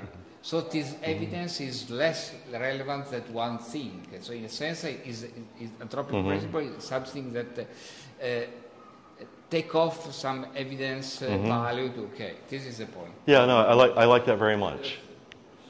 On the issue of effective metaphysics, so do you mean the stuff, like the kind of stuff that Porter Williams does for effective realism and effective field theory, or I'm not sure, no, is that what you mean? Or? In the sense that I think it is interesting to do a bit of metaphysics, moving, building on science, but without the Platonic prejudice that the world should be all homogeneous. So if you have, all theories are effective, as you told, so they say something about a certain part of reality. So when we do metaphysics, we should take in consideration that the theory could say us something about reality, only about this part of reality. Got it. Effective metaphysics. Okay. So I actually have a lot of sympathy with that idea. I mean, to me, one of the things that I really liked about Vera's talk today is that she made very clear, which a position that I completely agree with, that epistemology should always come before metaphysics. You need to get straight on what the epistemological situation is before you start engaging in metaphysical reasoning. And one place where Vera and I may disagree is I tend to think that our epistemic position is perhaps a little more fragmented and pragmatic and limited than she may. And so for me, I think metaphysics, you can't escape metaphysics. If you want to understand science, if you want to use science, you have to have some metaphysical commitments. You have to have some metaphysical, at least, assertions, if not beliefs. But you have to know how to use them in a controlled way. And that's exactly what I think, this idea of the effective metaphysics, if I understand it, I like that very much. It has to be controlled by the epistemic situation that you're in. So yeah, I think I have sympathy with that. Okay, I think that we are out of time, but okay, one very last question, yeah. Quick question. Erik, you put, thank you very much for excellent lecture. Thank you. And you put a real framework, very demanding framework for theories in the cosmology. But last, your, let's say, judgment, as I can say, that, but this is not science, yeah? But if you remember, Einstein began his theory with just thought experiment, how to travel on the photon. You remember with a small paper, and finally he even wrote his paper. It wasn't science because it was not proven until the these experiments which you were talking.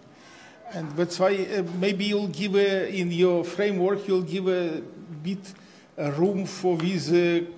Let's say innovations which can jump in like hypothetical theories, and after that to go farther in your framework. Yeah, no, I absolutely agree. I think with the thrust of your question, there has to be room for that kind of speculation and that kind of almost freewheeling theorizing. Absolutely, but that's not what Guth was talking about. Guth was saying, look, I don't know how to reason probabilistically, but I really want to, so I'm just going to stipulate that I have this mathematical structure that otherwise I have no reason to think exists. That's very different from what Einstein did and what Einstein was doing. Not your judgment, was his conclusion. Yes. Okay, thank you. And since we ran out of time, if people have questions, please write them down or remember them or something. And tomorrow morning we can start for a few minutes with questions. And if you don't, great, then I'll just, answer the question.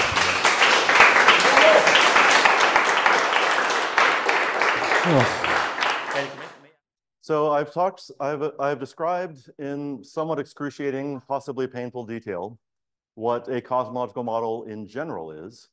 We will now focus attention on what the standard model of cosmology, the so-called standard model of cosmology is today, what most cosmologists, physicists agree as being more or less the best model for most purposes. That takes all the features of a generic cosmological model, fixes parameters, fixes relevant physical quantities of interest, fixes space-time geometry, and returns what we think of as the overall best model that we have. So the basic observations that the standard cosmological model is based on is that, at least locally, and remember, in cosmology, locally may mean 100 megaparsecs. There's spatial near-perfect isotropy. So I realize I probably should have defined isotropy earlier in the talk. So a matter distribution, or any system, is isotropic if there's no privileged direction. No matter which direction I look in, things look exactly the same. So if things looked really different in that direction from everywhere else, that would be, in some sense, a privileged direction. I could use that to tell people what other directions to point to find things. But in a perfectly isotropic world, I can't do that. There are no markers that allow me to pick out a direction in space. And the observation of near perfect isotropy comes from the cosmic microwave background. It is, so far as we can tell, isotropic to a very, very high degree, about 1 part in 10 to the 5. We assume that the matter content of the universe is very well modeled by a perfect fluid. In fact, by a very simple perfect fluid. So then, as we've already remarked, we know that the acceleration of matter, the shear, and the twist are all going to be 0. And this will be true if and only if the Weyl tensor is 0. as it turns out, in this kind of model. So the left-hand side captures the idea of local spatial isotropy, because if there's no acceleration, if there's no shear, if there's no twist, then every direction looks exactly the same. If there were twist, then the axis of rotation would define a privileged direction. If there were shear, then then I could use planes of maximal or minimal shear to define privileged directions. But if there's no shear, there's no twist, there's no acceleration, there's no privileged direction. The right-hand side says that space-time is conformally flat, that the light cones are, in a very important sense, more or less uniform. That things locally look a lot like Minkowski space-time if all we're looking at is the way that the light cones nearby each other behave with respect to each other. It turns out that isotropy is an incredibly strong assumption.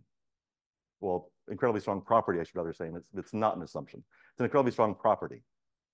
Because if things look exactly the same everywhere I look, in every direction, then at least locally, I know that things, in fact, look more or less the same no matter how I move. If things look exactly the same here, then if I move 5 feet to the right, 3 meters to the right, things should look exactly the same in all directions as before. But that means that the state of matter, the state of the universe here, is the same as the local state of the universe here. So the matter distribution, the space-time geometry is spatially homogeneous. That follows from isotropy. There are no homogeneity means there are no privileged places. Aristotle infamously thought that there was a privileged spatial place, the center of the Earth. But we don't think that. At least those of us who are sane and reasonable don't think that. So this means that the local state of the fluid is the same everywhere on the natural space-like slices of the cosmological model. And mathematically, that's expressed by saying that if you know any fluid mechanics, the so-called convective or material derivative vanishes. The space-like convective or material derivative vanishes.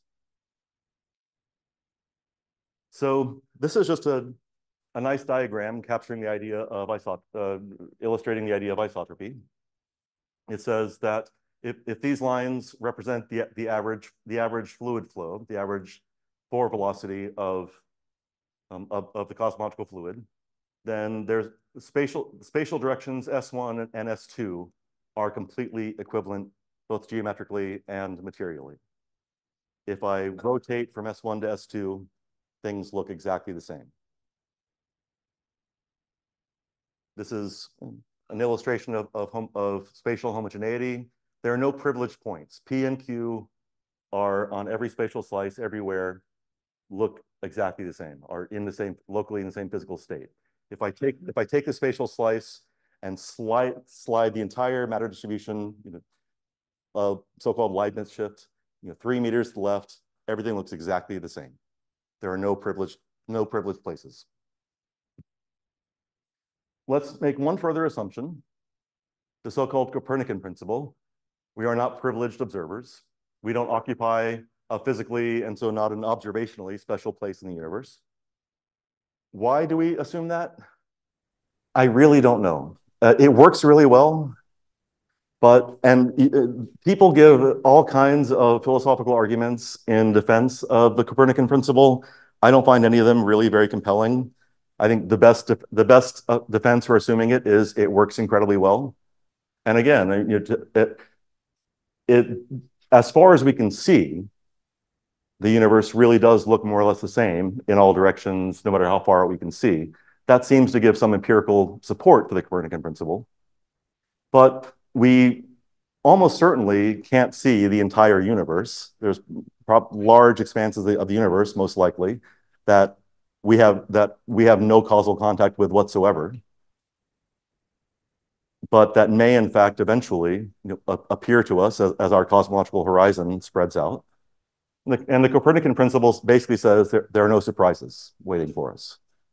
What can justify that? Nothing, really. But accept the fact that so far it's worked really well, and we're going to keep on using it and hope that it works really well. Mm-hmm. Yeah, so I just wonder, it doesn't follow then from a dynamical principle or anything like that, like a Galilean. I mean, you can. I have no doubt if you're, if you're clever enough, you can sit down and come up with one that will imply it. But unless you have some good justification for that dynamical principle, then. But Erik, can you give one argument why we have to be in the special place? I can't. No. We are not in Vatican, right? Mm-hmm. Therefore, okay, I don't see any point why we have to be in the special place. So I can give you no argument for why we are in a special place, but I also can't give you an argument for why we're not in a special place.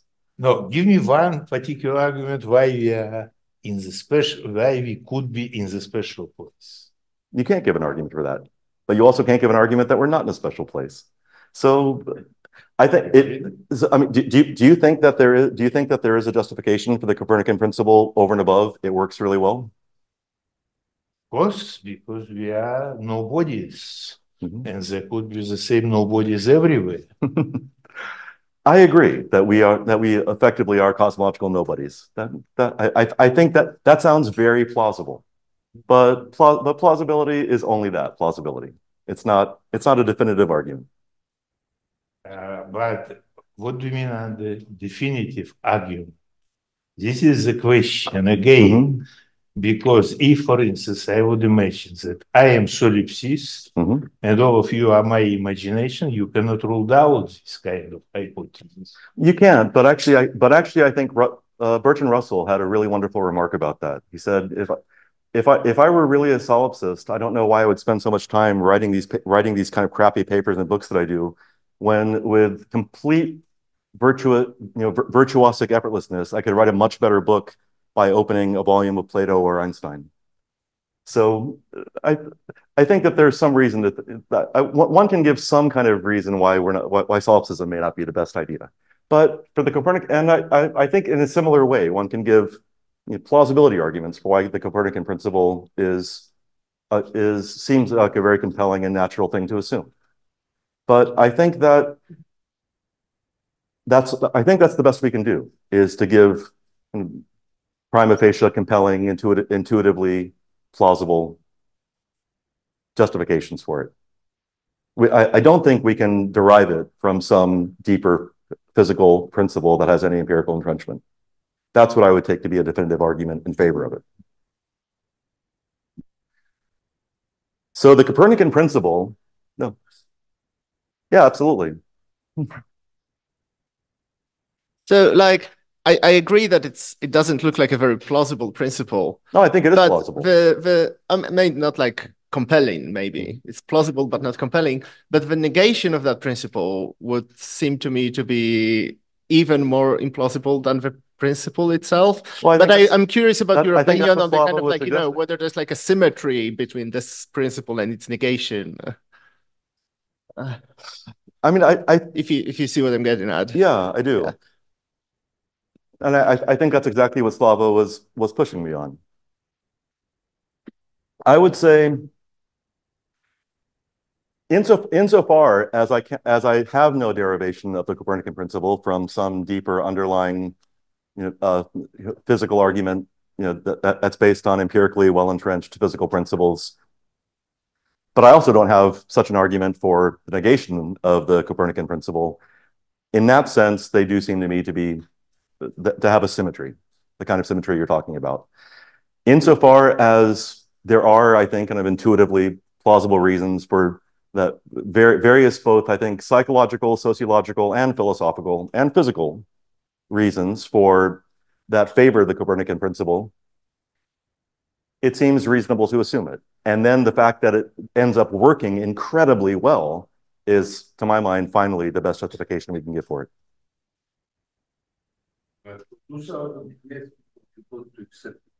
I know, but things have radically changed.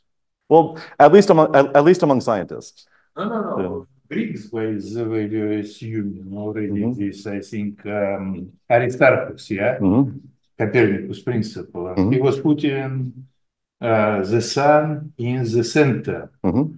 of our planetary system. But you know why actually this theory was abandoned? Well, Eric, it was abandoned at least, well, it wasn't abandoned. Just no one else believed. No one else believed it except Aristotle. It was abandoned on the basis of observation. This was why there was introduced this Ptolemaic system with epicycles. And when Copernicus came, okay, he was heavily criticized by Tycho Brahe that it's not in correspondence with observation. Right, because there was no parallax. Yeah, no, because actually everybody was assuming that planets should move on the circles because it's most perfect curves you see, and the things became okay only with Kepler discovered. So three laws, you see. But Copernicus had no reason to make this assumption. I think that's right as a historical remark. But yeah, the evolution of the idea of the Copernican principle is what we call the Copernican principle is fascinating. But it's not. It's still sheds very little light for me on why we really seem to believe it so fervently today. Today it's established by observation. Yes. Okay. So the Copernican principle implies, in a rather weak sense of the word, this is what I call a physics implication, not a logical or mathematical implication. The cosmological principle, which is that the universe is everywhere spatially isotropic and homogeneous. It's locally spatially isotropic and homogeneous. We get that from observations. The Copernican principle, physics implies that the universe is everywhere spatially isotropic and homogeneous. Now let's place some constraints on the topology of the space-time. We're going to assume that the manifold has topology, the real line cross the Cartesian product of some three-dimensional connected topological manifold that consists of one or more of some Cartesian product or connected topological sum of the real line, the circle, the two-sphere, or the three-sphere. Except it turns out one combination is not allowed. S2 cross S is for various mathematical and observational reasons not allowed.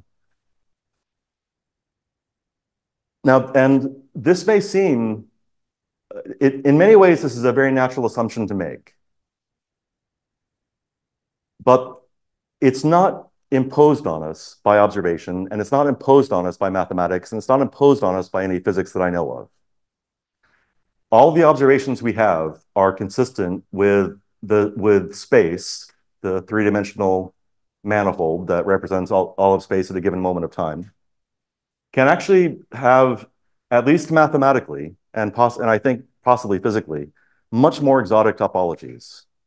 But because they're not easy to work with, they're not easy to conceptualize, they're not easy to use to make predictions, cosmologists tend not to, just tend to exclude them almost by fiat. I'll discuss that a little bit more later in the lecture. And we now have F spacetimes, or FL spacetimes, or RW spacetimes, or FLRW spacetimes. And the general FLRW metric, I'm gonna keep on saying that because I enjoy irritating Slava. So the general FLRW metric in natural coordinates is this is the time component. This says, you know, that this is the one-dimensional real line of time. This is the metric on the three-dimensional space-like surfaces, all of space at a given moment of time. And so this part of the metric says that space is, if this F is signed, then space is spherical. If this F is just R, that means space is flat. It's Euclidean geometry, basically. And if this F is sinh, then it's a hyperbolic geometry. And A is the scale factor.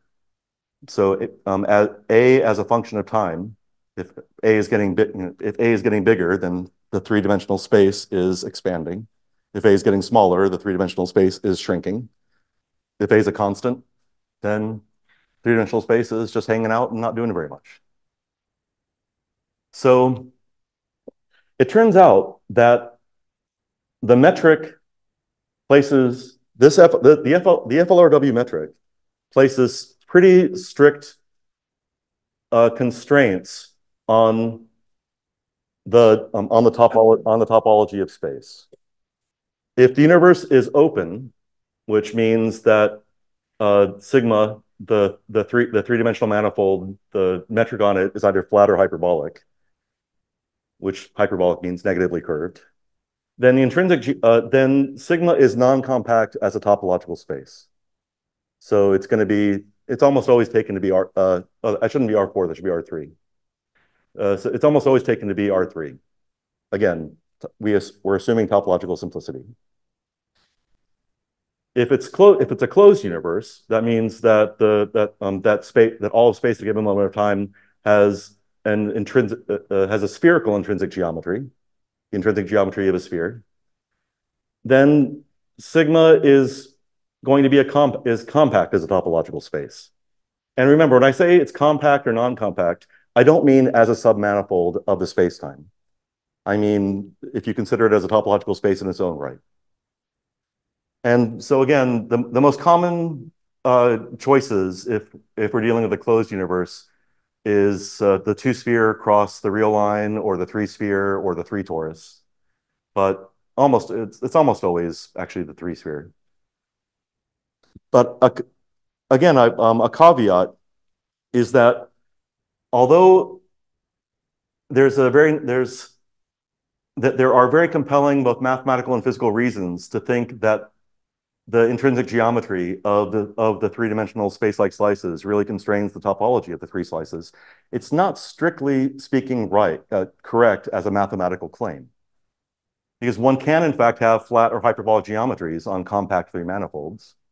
The simplest way of doing it is just to put a flat metric on R3 and then make topological identifications. Just say I'm going to, after some finite time, I'm just going to identify points. So I turn R3 into a big cylinder, or into a truncated cylinder, or a torus. Or we can take quotients by nice subgroups of the isometries of the Euclidean geometry, and that will give us a compact three manifold on which there is still a flat geometry. But cosmologists tend not to do that. The sentiment is that this is not natural, and you'll find this word being employed over and over again in cosmology, not a lot of physics, but I think especially in cosmology. To me,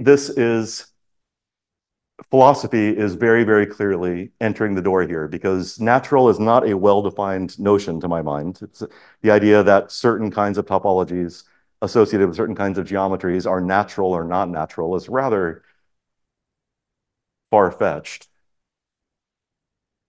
There's a wonderful quote by Rousseau from the Second Discourse. When the word natural enters the room by the door, philosophy jumps out the window. And I think the idea of some things being natural, invoked in an argumentative context to rule something out or spoken up in favor of it, usually means you don't really have a good argument for the claim, but you have a very strong sense it must be right. And so then you use the word natural. And I think that is possibly what is going on in a lot of the claims cosmologists make, that, for instance, having a flat or hyperbolic geometry on a compact manifold is not natural. Yes. Not understand exactly what, according to what, is not natural.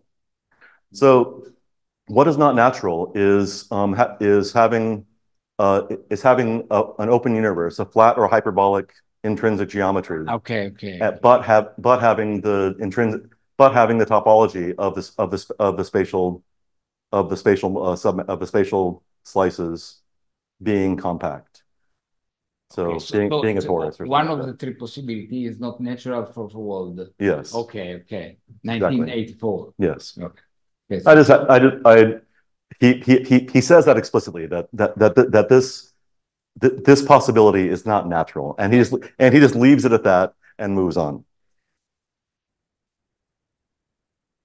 So for our purposes, the most important properties of FLRW spacetimes is that they're globally hyperbolic, which more or less means that the initial value problem is well posed. If I give you all of space, if I tell you what the matter distribution is on all of space at a given moment of time, and I tell you what the extrinsic geometry is, how the space-like slice kind of fits into the larger space-time manifold, then I can use the Einstein field equations to evolve that data forwards. I can solve the initial value problem. Now, this isn't strictly speaking true, because in fact, the initial value problem in the mathematical sense of Hadamard as being, as being more or less stable under small perturbations, that's what we tend to mean when we say that initial value problem is well posed. Actually, for a lot of different kinds of perfect fluids, the initial value problem, including dust, the initial value problem is not well posed. But we tend to ignore that, and we can actually make a lot of progress and do very well ignoring that.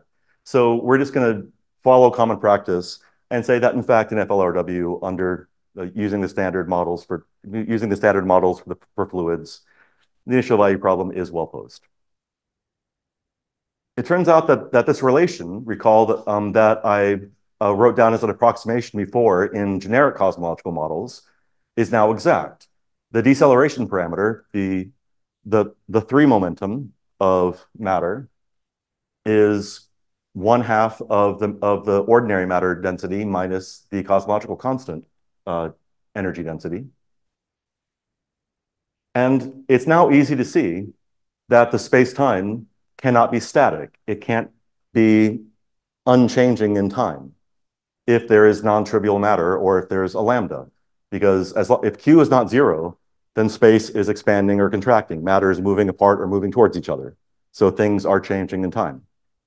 So it's only under incredibly special conditions that you get an FLRW space-time that is static, that doesn't change over time.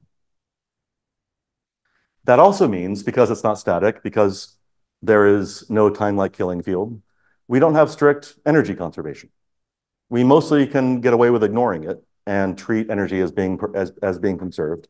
It's an incredibly good approximation for almost all purposes in cosmology. But strictly speaking, energy is not conserved. This is a very puzzling feature about general relativity, that in a generic relativistic spacetime, there is no energy conservation.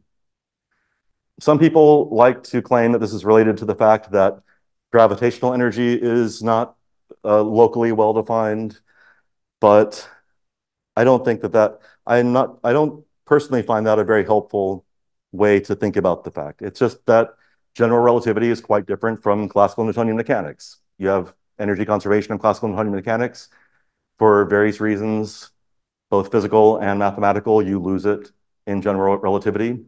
And in our best cosmological model, we don't have it, at least not strictly. So there are cosmological particle horizons. I'll show you a picture of what that means in a minute, so I'm not going to try and describe it. And except under extremely special conditions, much like the fact that the space-time model is generally not static, the FLRW space-time will have an initial or final singularity. Either a big bang, a big zip, a big crunch, or a big rip. And I'll show you some pictures and tell you what those mean in a moment. They can also have so-called sudden singularities, which are really, really odd. And a sudden singularity is it's an event in the interior of space-time. It's not an initial singularity like the Big Bang or a final singularity like the Big Crunch. In the interior of space-time, physically important quantities, like derivatives of the scale factor, pressure, can diverge. They can become quote unquote infinitely large in the middle of space-time. And yet, that in such a way as not to hinder the dynamical evolution of the geometry and of the rest of the matter. So these are incredibly weird and really difficult to understand. And I don't think we still have a very good grip on exactly what they may mean or whether anything like them actually occurs in the real world. But it is at least it is permitted as a feature of the standard model. So I promised you some pictures. So these are so-called Penrose or conformal diagrams of various kinds of FLRW geometries. So in a Big Bang, so in all of these diagrams, time moves from the bottom to the top. So the Big Bang starts out in incredibly dense, tiny, infinitesimally small region and expands outward explosively. And in this, these are conformal diagrams for the flat FLRW models. So all of space at a given moment of time is Euclidean, no curvature. And the reason why, if you're not familiar with Penrose or conformal diagrams, it may be confusing to you that I said the Big Bang started out from an infinitesimally small state, and yet it's the longest line in the diagram. It's because conformal diagrams are diagrams that give very, very perspicuous representations of the causal structure of the spacetime, of the conformal structure of the spacetime. But they do so at the cost of distorting other features of the spacetime, in particular volume. So don't think about these as being accurate representations of spacetime volumes.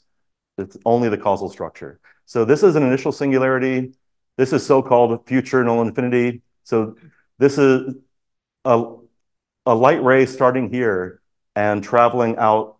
That's actually an infinite distance. But of course, you can't represent that very well on a diagram on a finite whiteboard. So the other thing that conformal diagrams do is they bring infinity in to a finite distance for representational purposes.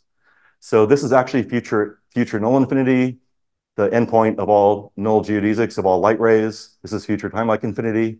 This is probably the simplest model.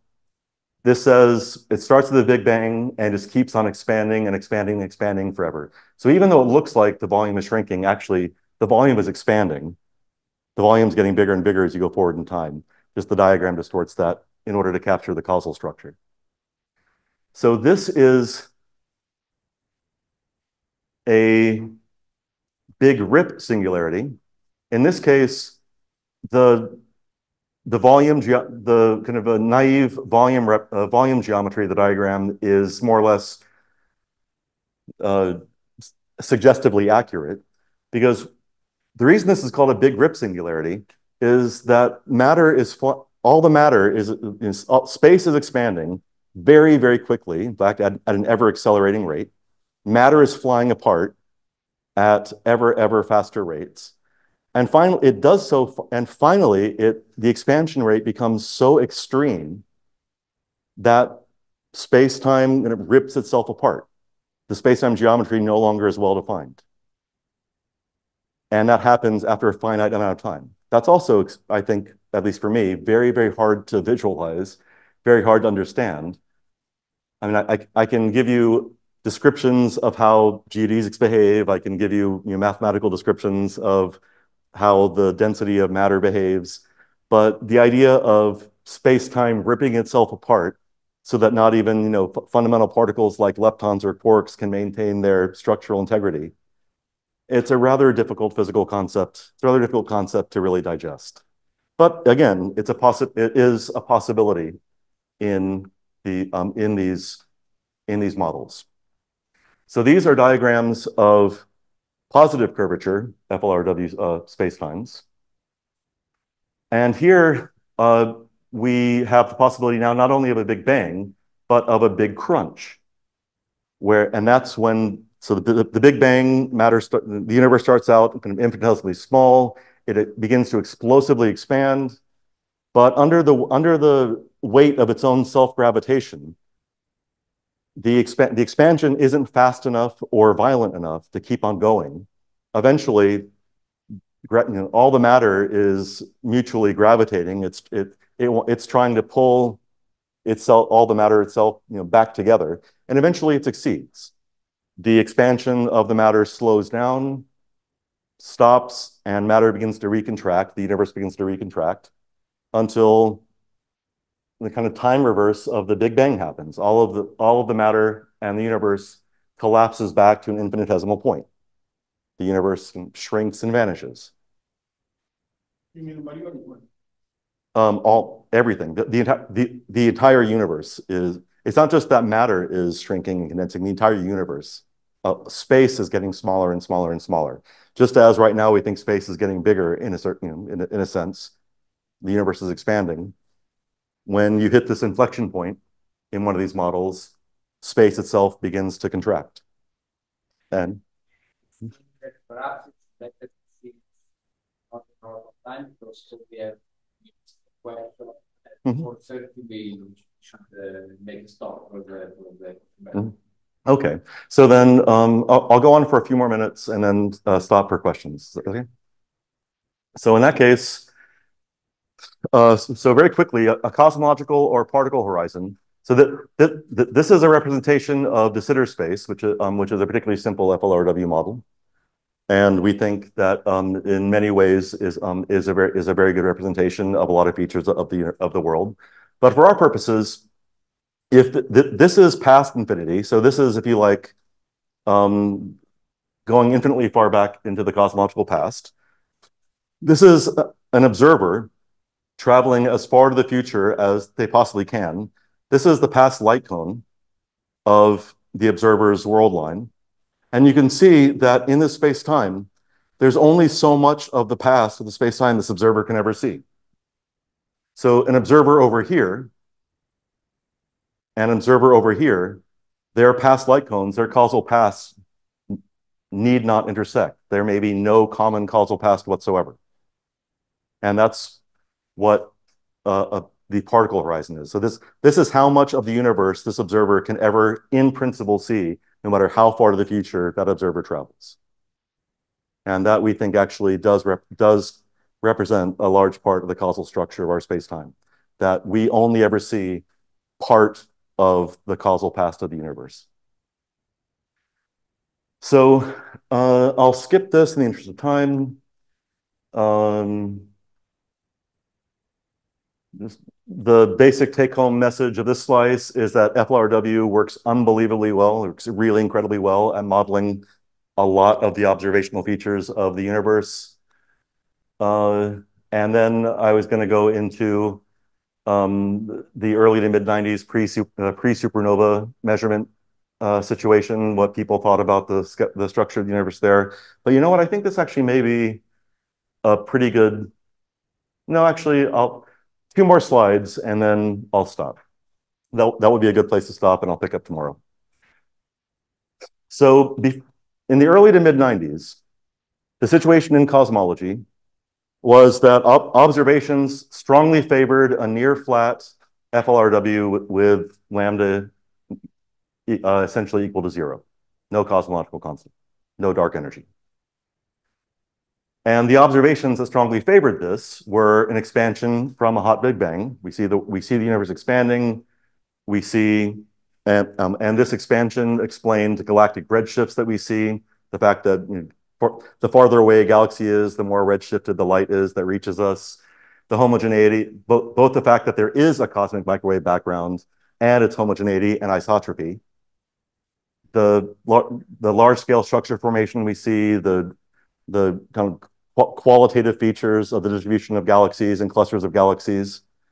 And actually, remarkably enough, the standard cosmological model not only gives us all of this, but it actually allows us, and this is one place where quantum mechanics is, in fact, involved, essentially, that it allows us to calculate the relative abundance of light elements in the universe, how much hydrogen there is compared to how much helium there is. And the model allows us to calculate that, to make predictions of that to really extraordinary accuracy. That is very, very powerful evidence, I think, in favor of this model. The fact that invoking the quantum mechanics of nucleosynthesis allows us to predict the relative abundance of hydrogen and helium. It almost gets lithium, but not quite. But I mean, it's good. It's good enough so that there's reason to think that if we had better understanding of the nucleosynthetic processes, we probably could get lithium right. But it's still not quite accurate. In the late 90s, observations of supernova measuring the redshifts of type 1a supernova allowed, it seemed to very strongly favor the idea that not only is the universe accelerating, but the universe is in fact, expanding, but it's expanding at an ever accelerating rate. And recall, I remarked earlier in discussing general cosmological models that an accelerated expansion will happen if there's a large lambda, a large cosmological constant that dominates over regular energy.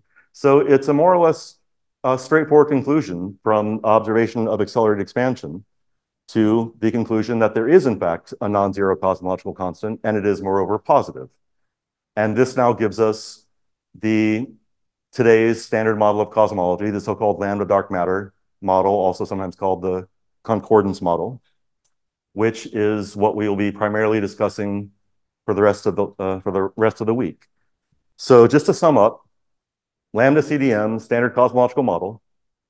Space-time geometry is taken to be flat, spatially expanding.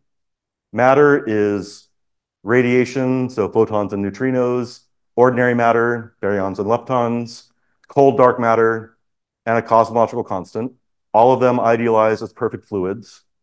And the barotropic index of the cosmological constant is taken to be -1.